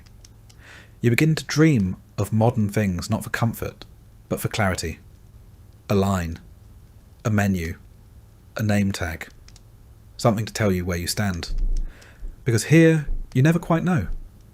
You're not noble, you're not guild, you're not clergy, you're not a peasant, you're not a pilgrim, at least not a convincing one. You're a gap in the system, tolerated but not trusted, a body in borrowed clothing. One night, a boy bumps into you in the dark and mutters, "Watch it, lowborn." You should be angry, you should be indignant, but all you feel is relief. He thinks he knows what you are. That's the closest you've come to belonging. You're sitting on a low stone wall, chewing something that was allegedly bread when you make the mistake. You're trying to find north. You don't mean to show off. You just want to know where you buried your emergency items 2 days ago in the woods. You dig into the pouch you've sewn into your tunic lining and palm the compass. Just a glance. A peek. It's small, discreet, and blessedly accurate. Unlike medieval directions, which seem to be based entirely on how loudly someone can point. Unfortunately, you're not as discreet as you think. A boy passing by stops, eyes wide. "Is that a jewel?" he asks in something halfway between French and curiosity. You snap the compass shut and shove it back into your tunic, but it's too late. He's already shouting for someone. His uncle, maybe, or a local gossip merchant. Within minutes, you've got a small crowd staring at you like you've grown a second head, and it's singing in Latin. A woman crosses herself. A man mutters about Eastern sorcery. A priest, somewhere nearby, starts walking your way. You walk away, casually, calmly, absolutely not at a pace that would be considered fleeing. Just brisk. This is your warning. Nothing screams, "Not from here," like pulling out an item no one can name. Even the simplest modern object, a pen light, a zipper, a plastic button, can trigger suspicion. Not always because it's terrifying. Sometimes it's just unfamiliar enough to be interesting. And in a town where interesting is one step away from dangerous, that's not a compliment. Remember, the medieval worldview doesn't make space for weird but harmless. Things are either part of the natural order or they're not. And if they're not, they probably came from the devil, or the East, or both. Later that afternoon, as you lean against the friary wall pretending to read a religious carving, the local priest finds you. He's not hostile, just curious. Too curious. He asks where you're from. You say far away. He asks what you do. You say pilgrim. He asks if pilgrims commonly carry compasses that glow slightly in the sun and spin like enchanted beetles. You change the subject. He doesn't. Historically, priests were often the most educated people in town. They could read. They had access to old texts. And worst of all, they had time. They were also charged with maintaining moral and spiritual order, which in practice meant deciding who was a threat. And while witch trials weren't yet in full swing in the 1300s, heretics, sorcerers, and suspicious foreigners were definitely on the radar. The church didn't need proof, just a sense of unease, a few whispers, a failure to attend mass regularly, or a compass you couldn't explain. That night, you make your way back to the forest. Not the edge like before, deep, past the berry bushes and the stinging nettles, past the tree where you tripped last week and cursed so loudly the squirrels haven't returned. You find the spot. You dig with a flat stone. Your hands are freezing. Eventually, you uncover your stash. a small tin of waterproof matches, your backup compass, a protein bar, and a laminated card that reads emergency contact. You stare at it. There is no emergency contact here, just you. You bury the compass again, deeper this time. Wrap it in linen. You hesitate, then bury the protein bar too. You don't need it drawing attention. You keep the matches. If someone asks, you'll say the friar taught you flint tricks. You lie well now. In medieval towns, being from somewhere else buys you about 10 minutes of grace. After that, people want details, names, maps, saints. You can't just say, I'm from a distant land, and expect a polite nod. Everyone in medieval Europe is from somewhere, and everyone knows someone who's been there. Slip up once and people assume you're lying. Slip up twice and they assume you're dangerous. You've slipped up twice this week alone. So you change tactics. You get quieter. You speak less. You start bowing more. You mutter a lot. If someone asks a question you don't know how to answer, you look pained and say it's a matter of penance. People nod solemnly. Mystery is safer than mistakes. Let's be clear about something. Medieval people are not stupid. They know their world. They know how knives should look, how fabric should stretch, how thread should unravel. They've never seen a seam like the one on your undershirt. You tell them it's a monk's design. They narrow their eyes. Monks don't sew like that. A baker eyes the smooth finish of your boots, modern leather soles, dyed to look crude. Strange tanning, he says. You mumble something about foreign oxen. A merchant fingers the synthetic cord tied around your belt. He tests its strength. What plant makes this? You say it's a rare northern weed. His eyebrows rise. You're running out of lies. Eventually, someone calls you a mystic. Not in a complimentary way.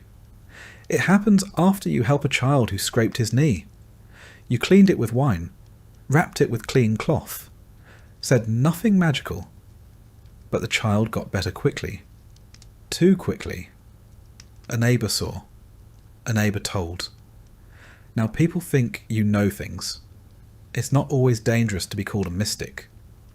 Some mystics are tolerated, especially if they're old, quiet, and very religious. But you're none of those things. You're young. You're foreign.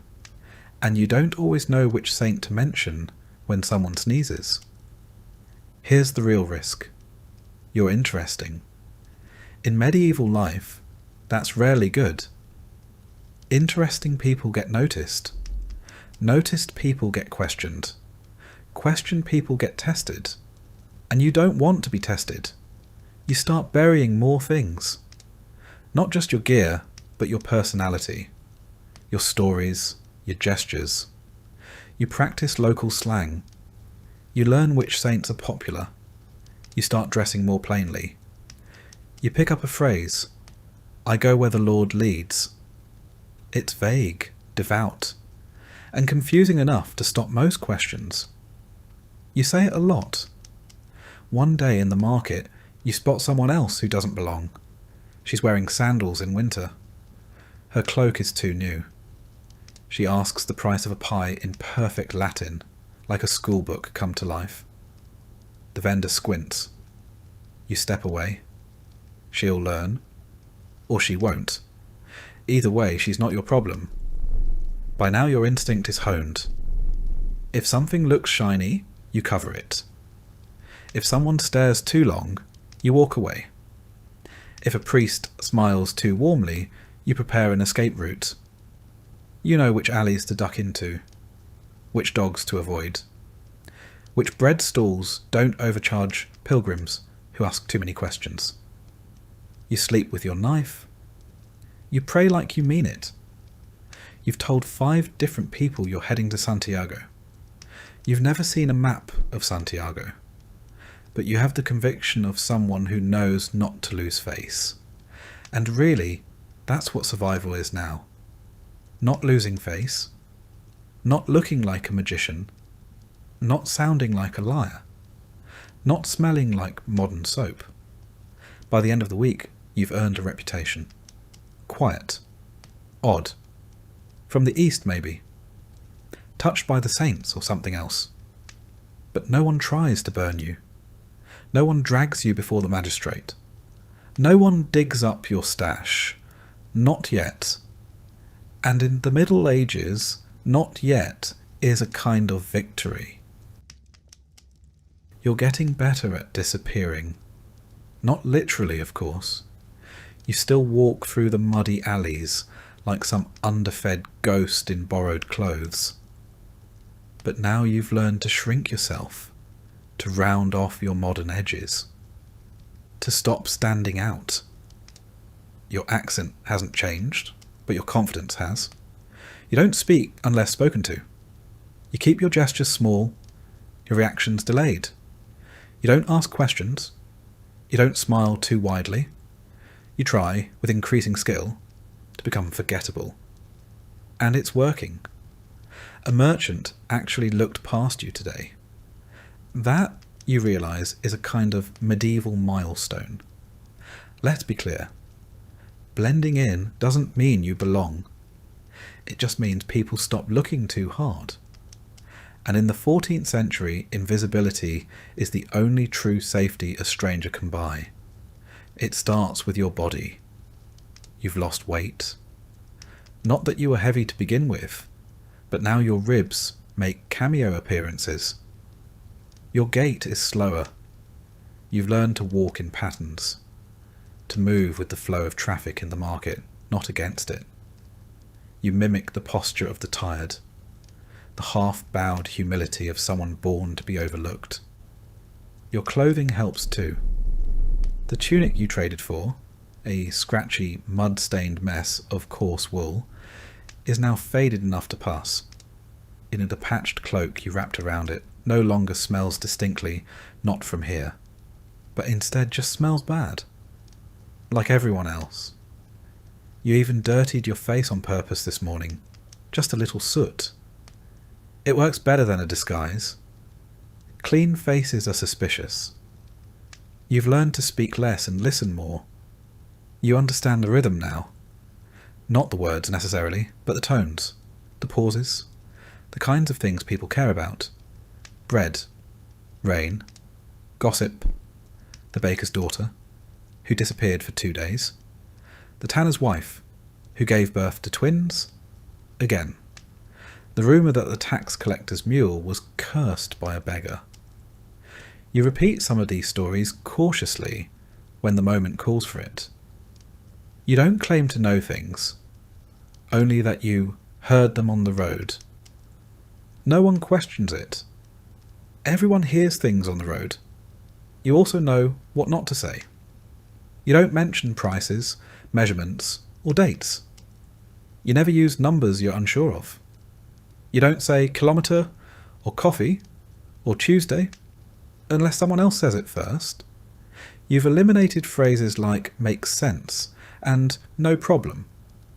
You once said sure, and the shoemaker's apprentice looked at you like you'd grown a second head. Now you just say very well and nod. You nod a lot. Sometimes, though, they still look at you sideways. Maybe it's your hands. Too clean. Too soft. Maybe it's the way you flinch when someone coughs. Maybe it's that you never seem to know where you're going. But more and more, those looks are fleeting. People have better things to worry about than your weirdness, the weather, the bishop's new decree, the rising cost of barley. You're not their problem. You're barely their curiosity. You take that as a victory. You've even found a rhythm to your days. Wake before the bells. Join the line at the friary for watered-down broth. Avoid eye contact with the man who once offered to sell you his wife's hair.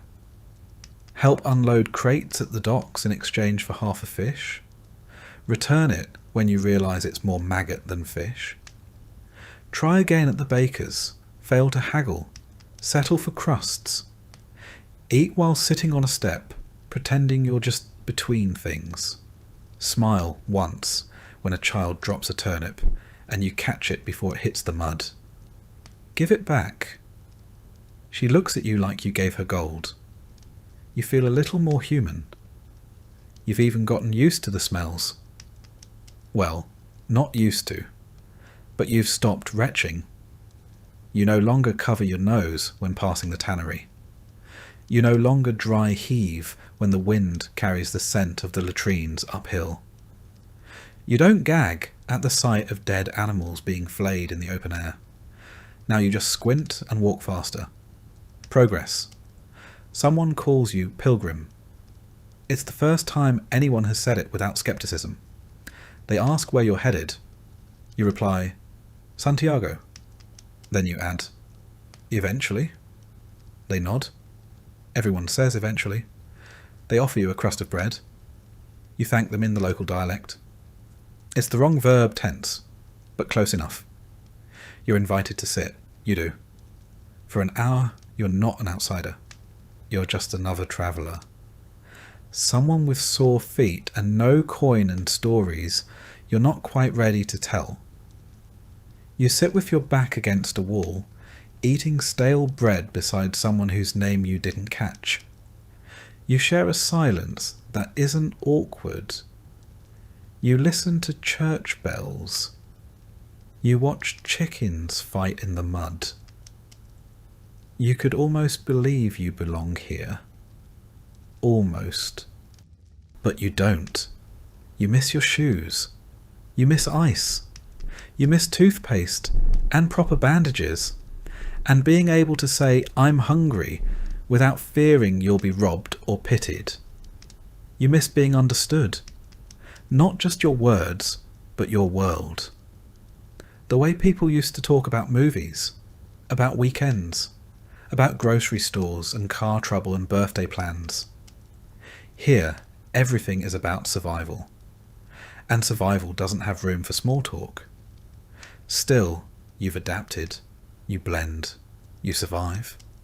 You've learned that disappearing isn't just a trick. It's a skill.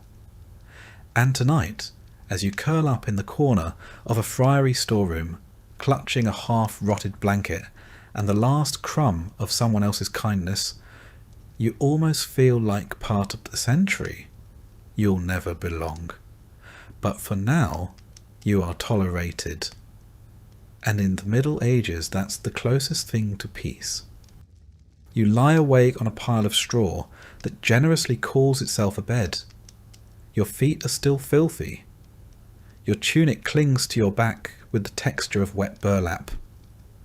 The air is thick, not with warmth, but with that uniquely medieval perfume. Wood smoke, sweat, and the faintly sour tang of rotting vegetables from the alley outside. You roll onto your side and try to find a spot that doesn't stab you with a straw stalk or brush against the wall, crawling with something that probably has legs. You close your eyes. You try to imagine home. Not a person, not a place. A faucet.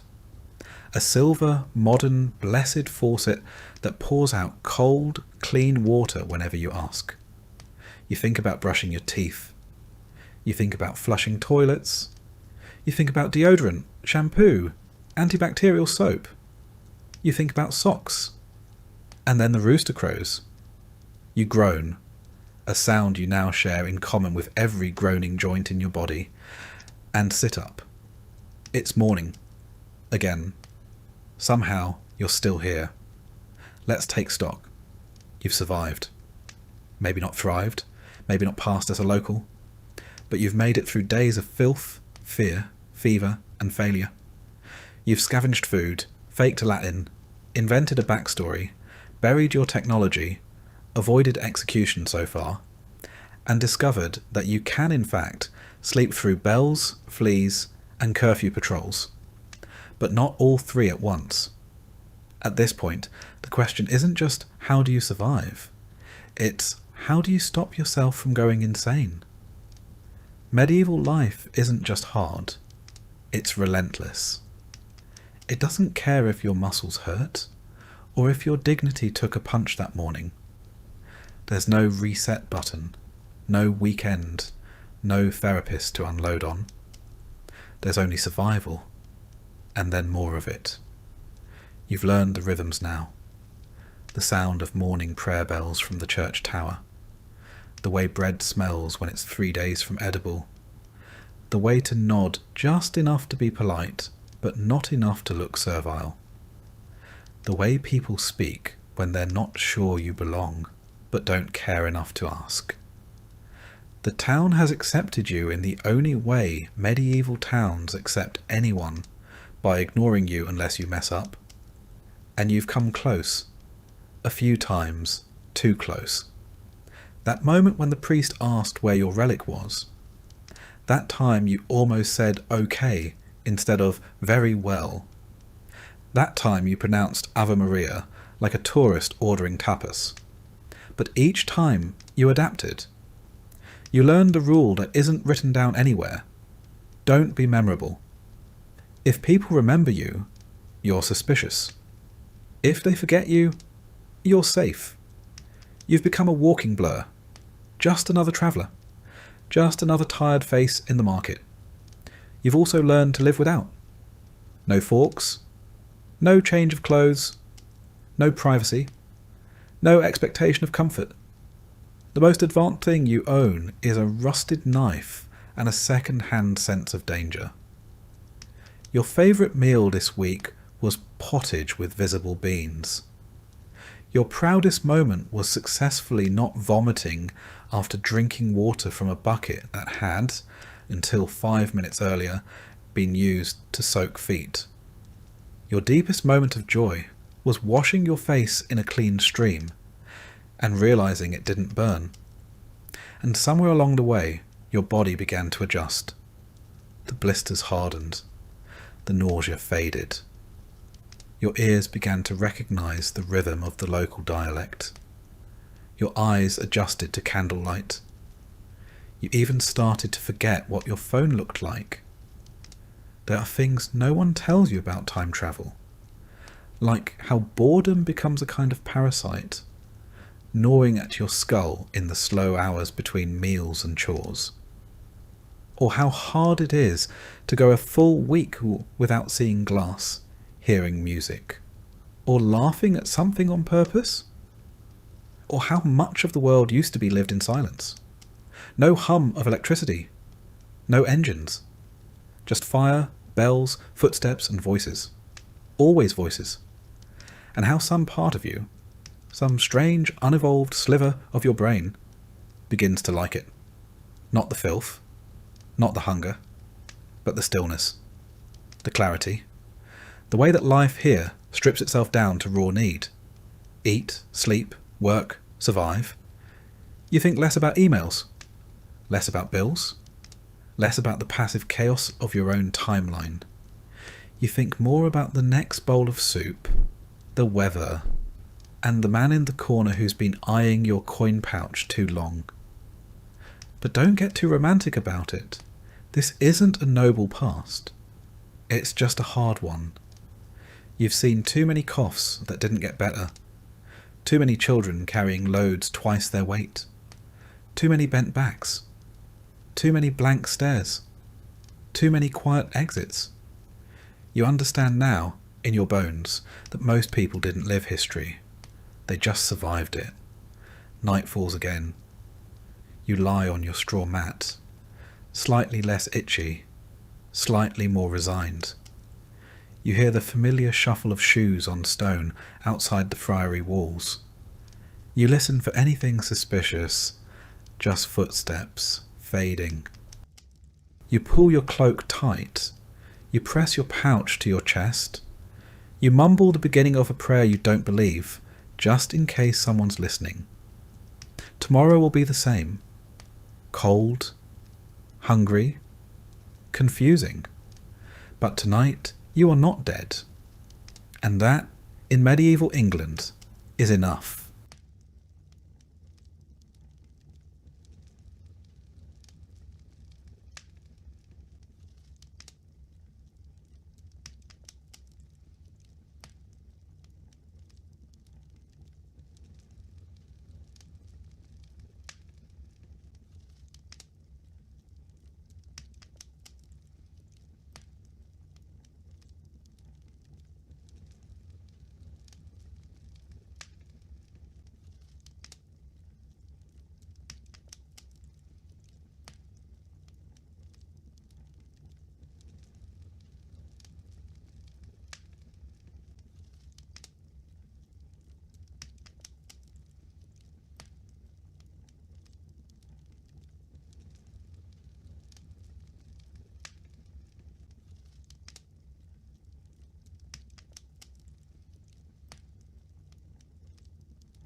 Hey there! Tonight, we're stepping into a different kind of story. Not the shining legend, but the cold, heavy truth beneath the armour. You won't find dragons here, or flawless heroes. Just a life built on duty, fear, bruises, and the quiet grind of surviving in steel, through battlefields, broken sleep, and the slow fade of glory. If this kind of storytelling helps you rest, feel free to like the video and subscribe, but only if it actually brings you peace. And let me know in the comments where you're listening from and what time it is. It's oddly comforting to know who else is drifting off to the same slow march through history. So, dim the lights. Let the fire in your imagination warm the stone walls. Settle in, and let's begin with the making of a knight. You are 7 years old when the path to knighthood begins, not with a sword, but with a farewell. Your parents, proud and perhaps a touch relieved, send you off to serve in the household of a noble lord. There are no goodbyes written in ink or preserved in keepsakes. Only a pat on the shoulder, a bundle of clothing, and the weight of expectation settling on your small, still growing frame. No one asks if you are ready.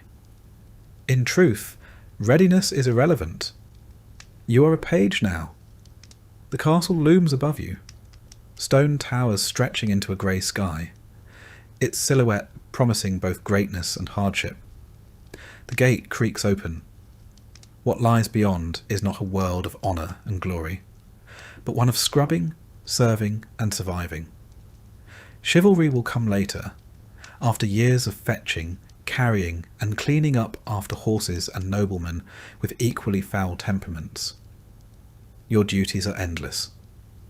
From sunrise to well after dark, you run errands, sweep halls, deliver messages, and assist with meals. On especially lucky days, you're permitted to polish armour, which sounds glamorous until you realise it means scraping dried mud and horse dung from heavy iron boots. Your hands are blistered, your back aches, and the knights, they barely notice you. You are not yet one of them. You are the help.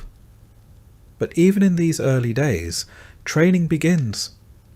Wooden swords are handed out like brooms, and bruises bloom across your arms as you spar with other boys who, like you, are eager to prove something. You're taught how to fall from a horse without breaking your neck. You fall often. Some days it feels like falling is the main lesson. No one praises you for bruising well, but they do scold you for weakness. You learn quickly. Pain is to be swallowed, not displayed. Discipline is everything. Speak only when spoken to. Bow deeper to those of higher rank. Never question a command, no matter how trivial or humiliating. Your mistakes are corrected with the back of a hand or a weak scrubbing chamber pots. One boy forgets to remove his cap in the presence of the lady of the house. He spends 2 days on his knees in the chapel, praying for humility. No one forgets again.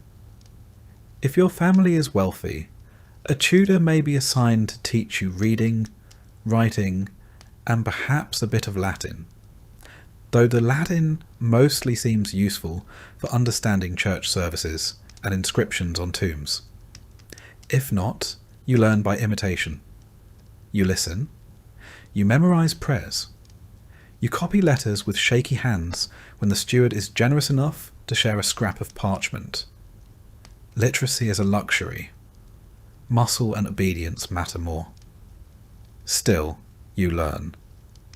You learn which fork to use, though most prefer fingers.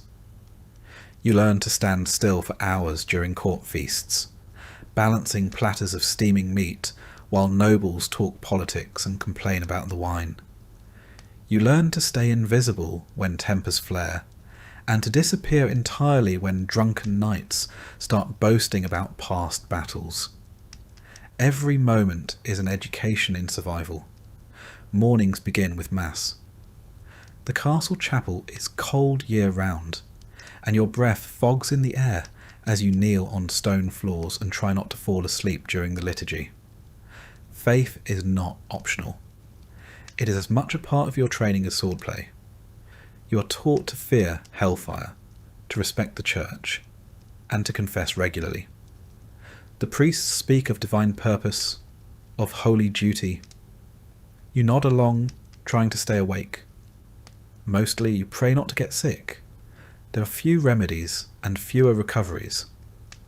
Meals are brief affairs, usually consisting of bread, cheese and meat if you're lucky. Vegetables are suspect. Many believe raw greens cause illness, and so you develop a steady diet of salted meat and dry crusts. You eat quickly, knowing your next task waits. On rare feast days, there may be roast pig or honeyed oatcakes. These days are remembered for years, like dreams glimpsed through smoke. In the evenings, the hall grows lively. Minstrels sing ballads, recounting tales of Arthur and Roland and saints who slayed dragons. You sit on the edges, near the fire, trying to catch every word. The songs are meant to inspire, but you are too tired to be moved. You think more of your sore feet than of chivalric deeds. Still, something stirs in you. A hope, perhaps, that someday someone will sing of you. You sleep where you can, often in the servants' quarters, shoulder to shoulder with other boys, on straw pallets that smell of sweat and mildew.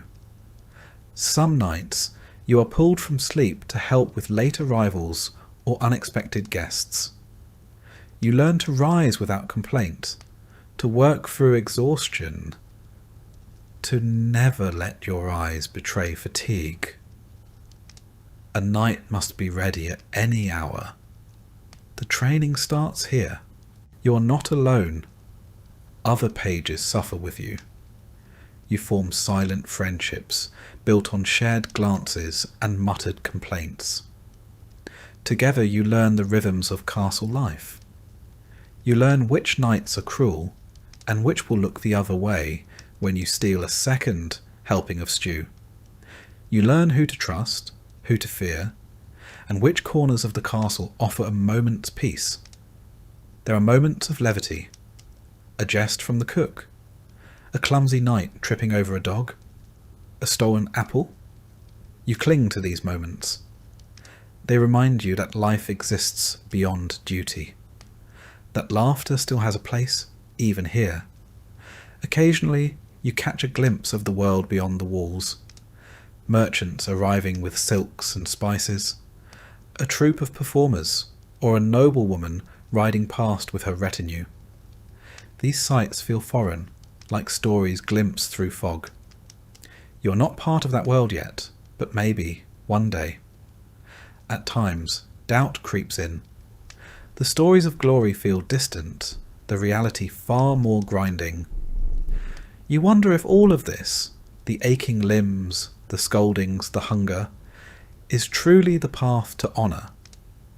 But every so often, you see a knight ride out in gleaming armour, pennant flying, and your chest tightens with the thought, someday that could be you. Your lessons in humility do not stop with bruises and hunger. There are also ceremonies to attend, even though you're barely more than background noise in them. You observe as nobles gather, dressed in fine fabrics you're not allowed to touch, much less wear. You're reminded, by their glances, and sometimes their words, that your position is somewhere between useful and invisible.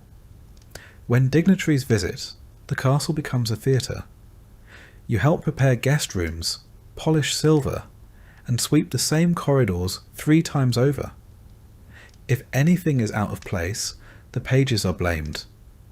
And if something goes wrong, say, a dog bites a visiting bishop's leg, well, Let's just say it helps to know how to avoid being seen.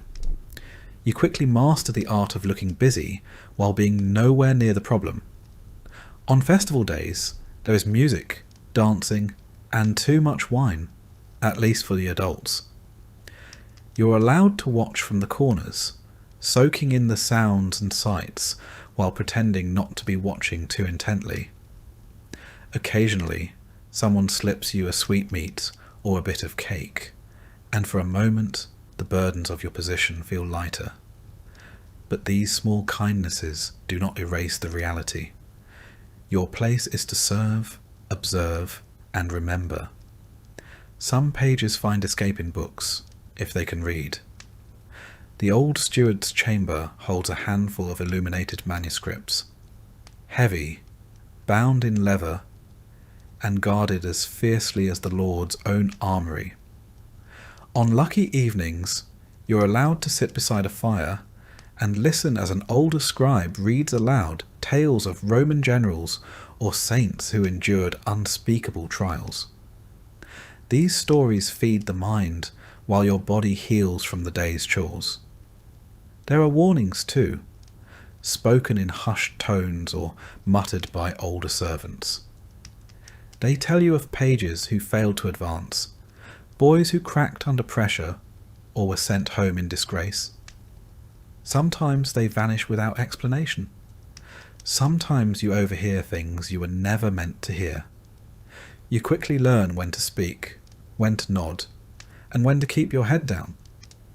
The castle is your crucible, and every hour spent within its walls forges you into something harder, leaner, more capable. Not a knight, not yet, but no longer a child. You are a creature in transition, battered, disciplined, and quietly determined. So when you lie awake at night, staring at the wooden beams above your straw-filled mattress, you think not just of what you've endured, but of what lies ahead. The next phase, the next challenge, the next step on the path that will one day, if the gods, your lord, and your body all permit, make you a knight. But for now, you are a page, and that is enough. At the age of 14, the apron strings of pagehood are ceremoniously snipped, though not with any kindness or softness. You are no longer a page, you are now a squire.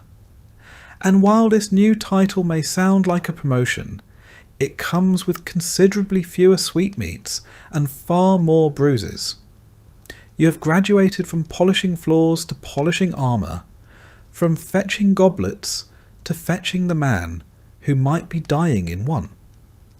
Your new role is personal, intimate even. You are assigned to a knight, and you are expected to serve him as faithfully as a shadow.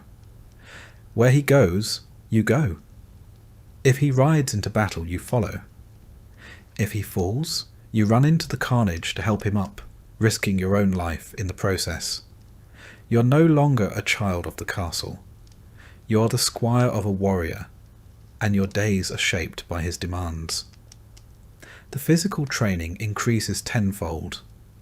Riding a warhorse, for instance, is not the elegant glide you once imagined. These beasts are enormous, bred for power and war, and more temperamental than most noblemen. Mounting them is a small battle in itself. Controlling them, a constant negotiation. Your thighs ache. Your spine jars with every step. Your backside hasn't felt normal since Michaelmas. Sword training intensifies. You now wield live blades, not to kill, but sharp enough to cause concern if your opponent happens to be better rested or less distracted than you. You spar daily, your body covered in bruises that never quite fade before new ones bloom. Every session is an exercise in humility. For every swing you land, you take 3 in return. The knight you serve doesn't expect grace, he expects grit. But perhaps the most tiresome part of your duties is equipment care. Armour, you quickly learn, is not just metal. It is an ecosystem. Sweat, grime, and the occasional slug somehow make their way into the joints of plate mail. You clean it, polish it, inspect every hinge and strap. If the greaves pinch or the helmet visor sticks mid-battle, that's your fault. If your knight dies because you missed a cracked buckle, you'll likely wish you'd died first. Weapons need sharpening daily. Lances must be tested. Shields examined for cracks. Your knight's life and your reputation depends on the absolute precision of your work. No one thanks you when everything goes right, but everyone notices when it doesn't. And then there are tournaments. They were romanticised when you were a page, colourful affairs of trumpets and cheering maidens. Now you see the blunted swords break bones. You are the one saddling the horse, carrying the lances, wiping the blood from your knight's cheek so he can smile for the crowd. If he wins, you collect the prize money. If he loses, you collect his broken ribs and what remains of his dignity. When real war comes, and it does, you march beside your knight into mud, rain, and uncertainty. Campaigns are long, uncomfortable affairs. Food is scarce. Sleep is scarcer. Your armour, if you have any, chafes in places you didn't know existed. You begin to understand the real meaning of exhaustion, when your limbs move only because you know you must. Battle is not glorious. It is a cacophony of screams, metal, and orders lost in the wind. The clash of bodies, the stench of blood and sweat, the sudden silence of a dying man. These become your education. You learn to distinguish between fear that sharpens you and fear that paralyzes. You pray the former shows up more often. You are not there to fight, not yet, but that does not mean you are safe. When your knight is unhorsed, it is your job to reach him, lift him, pull him out of danger. Imagine dragging a man in full armour, each piece weighing more than a holiday roast, across a muddy field while arrows fall like rain. It is not heroic. It is back-breaking. And the reward is usually just the chance to do it again tomorrow. When your knight is injured, you tend to his wounds. If he is captured, you're expected to negotiate or deliver messages to secure his release. Sometimes this means dealing with men who would rather see him rot. You learn diplomacy, not from tutors, but from necessity. Your words must be careful, your posture humble, your tone respectful. Even your silence becomes a tool. There are moments, rare but real, when you feel proud. When you lead your knight's horse into a camp and heads turn to look. When he nods at you after a battle, bloodied but alive. These moments are fleeting, like sunlight through arrow slits. But they matter. They keep you going. Back at the castle, your duties continue. You train younger pages, passing on the same hard lessons you once learned. You serve at banquets, help organise hunts, and remain at your knight's side whenever guests of importance arrive. Your sword is worn, your boots are cracked, and you move like a man twice your age. But you are no longer a servant. You are being watched, evaluated, measured. The priests still expect your prayers. Your lord still expects your loyalty. Your body expects rest, which it rarely receives. But there is no turning back. The only way forward is through. You begin to think about your own coat of arms. What colours? What symbols? You dream about the moment of dubbing, the sword tapping your shoulders, the moment you rise not as a squire, but as a knight. It feels impossibly far. It feels inevitable. It feels both. Then there are the hard days. The days when you bury a fellow squire, trampled beneath a war horse, or run through by a lance that didn't look blunted enough. No one sings songs for squires. No one writes poems for the boys who almost made it. You learn to carry grief without showing it. You learn to keep working even as the ground shifts beneath you. If you are lucky, your knight teaches you more than battle. He teaches you how to think, how to judge a man's character, how to read a battlefield, how to lead. If he is wise, he teaches you when to speak and when to hold your tongue, how to pick your battles, and how to lose with grace. These are not things armour can protect you from, but they are just as vital. Winter brings new challenges. You now understand that a sword is only as effective as the hand that can still feel its hilt. Your fingers crack from cold, and the metal of your knight's armour feels like ice as you buckle it on each morning. Snow turns the training yard into a mire of frozen mud. Horses slip. So do you. You do not complain. The weather, like war, does not care how you feel. There is talk among the older squires, talk of glory, of rebellion in the east, of a king's summons. You listen, absorb, calculate. You've seen enough to know that glory often looks like a grave. Still, you would ride out tomorrow if called. The waiting is often worse than the war. You write your first letter. It is stiff, clumsy, and formal, addressed to your parents if they are still alive, and telling them little.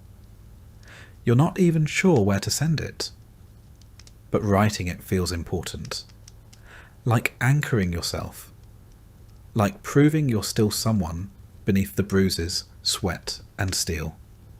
One night, after a feast, your knight, drunk on mead and nostalgia, tells you of his first campaign.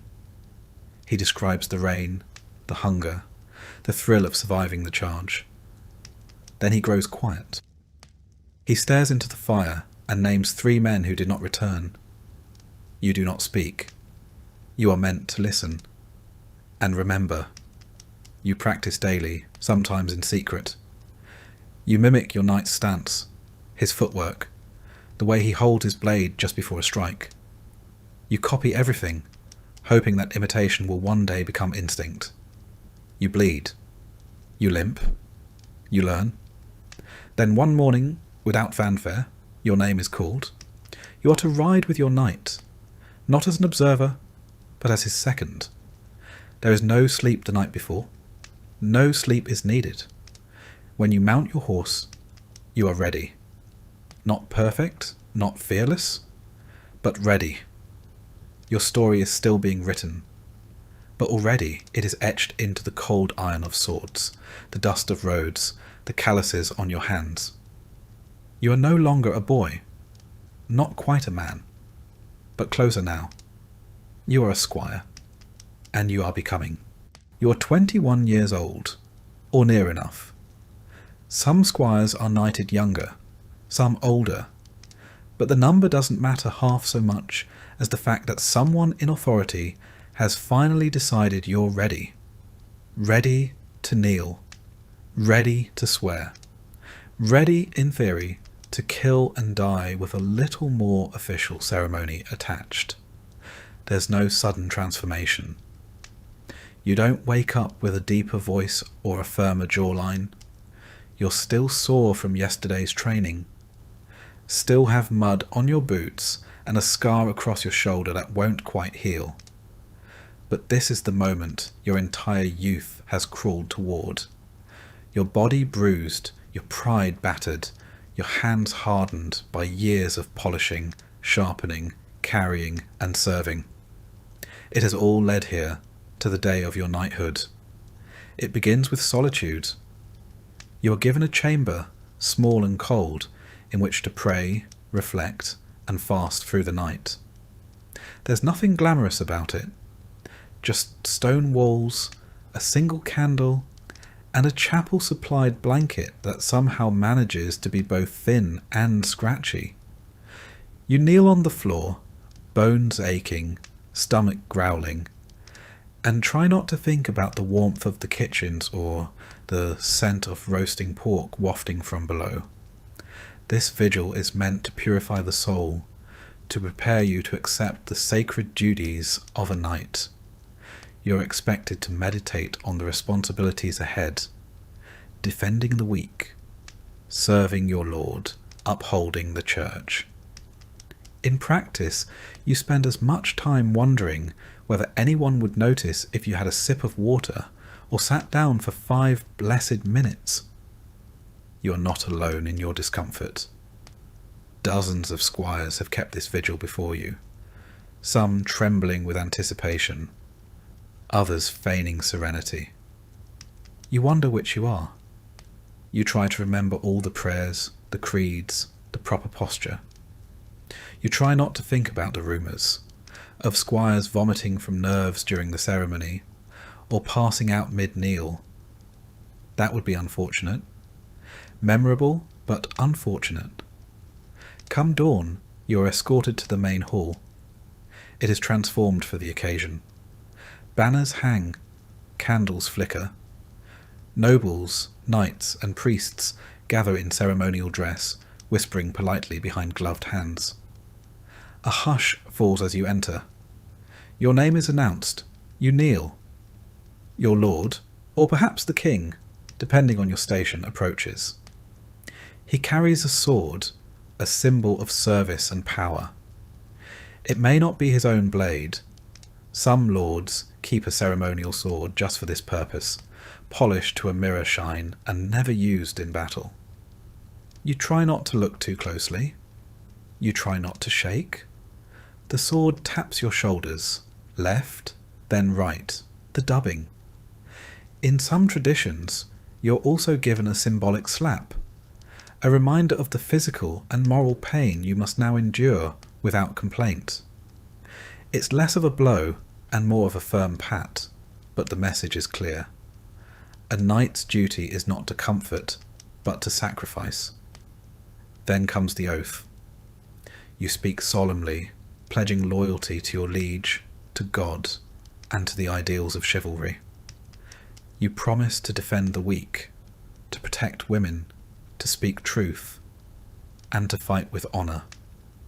You repeat the words with as much gravity as you can muster, though you silently wonder how many knights still live by them. With the oath complete, you rise, not as a boy, not as a servant, but as a knight. The change is subtle, internal, and yet profound. People who barely glanced at you yesterday now nod in solemn approval.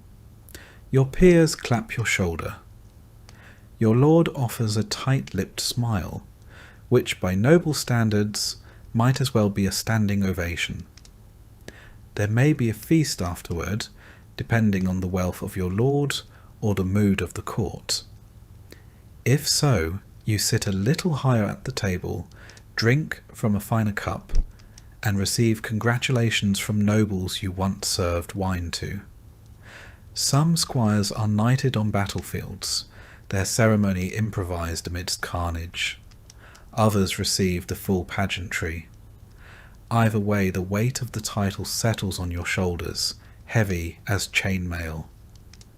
Knighthood, as it turns out, is not a destination but a doorway. The world does not slow down for you to enjoy your new status. Your duties expand immediately. You are now expected to lead men, not follow them. To make decisions, not simply obey. To ride at the front, not the rear. The same sword that dubbed you a knight is now yours to wield, and no one will double-check your choices anymore. If you err, it will be public, and it will be costly. You're also now accountable in new ways. A knight's word is binding. Your signature carries weight. Your absence at court is noted. Your presence in church is assumed. If you drink too deeply or speak too freely, it reflects not only on you, but on your household, your banner, and your liege. A slip of the tongue can sour alliances. A drunken scuffle can undo months of diplomacy. In short, your margin for error shrinks dramatically the moment your shoulder is tapped with a sword. Your responsibilities extend beyond battle. If your lord grants you land, you are expected to manage it wisely.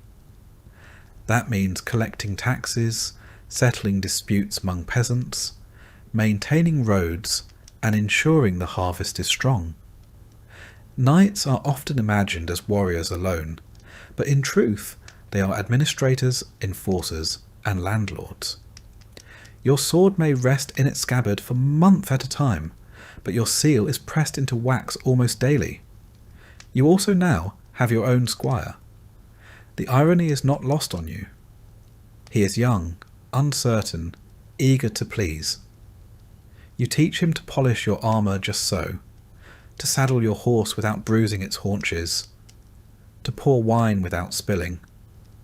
You correct him gently, at first, then more firmly. He reminds you of yourself. It is humbling and slightly amusing to see how far you've come, and how far you still have to go. There is also the matter of your coat of arms. If you haven't had one before, it must now be chosen. Colours, symbols, family mottos, they all matter. They identify you on the field of battle and in court. They speak before you do. A red lion, rampant on a field of gold, says something very different than a black cross on a white bend. Choose wisely, or pay a herald to help. Your new armour is fitted to your frame, assuming your lord is generous or your family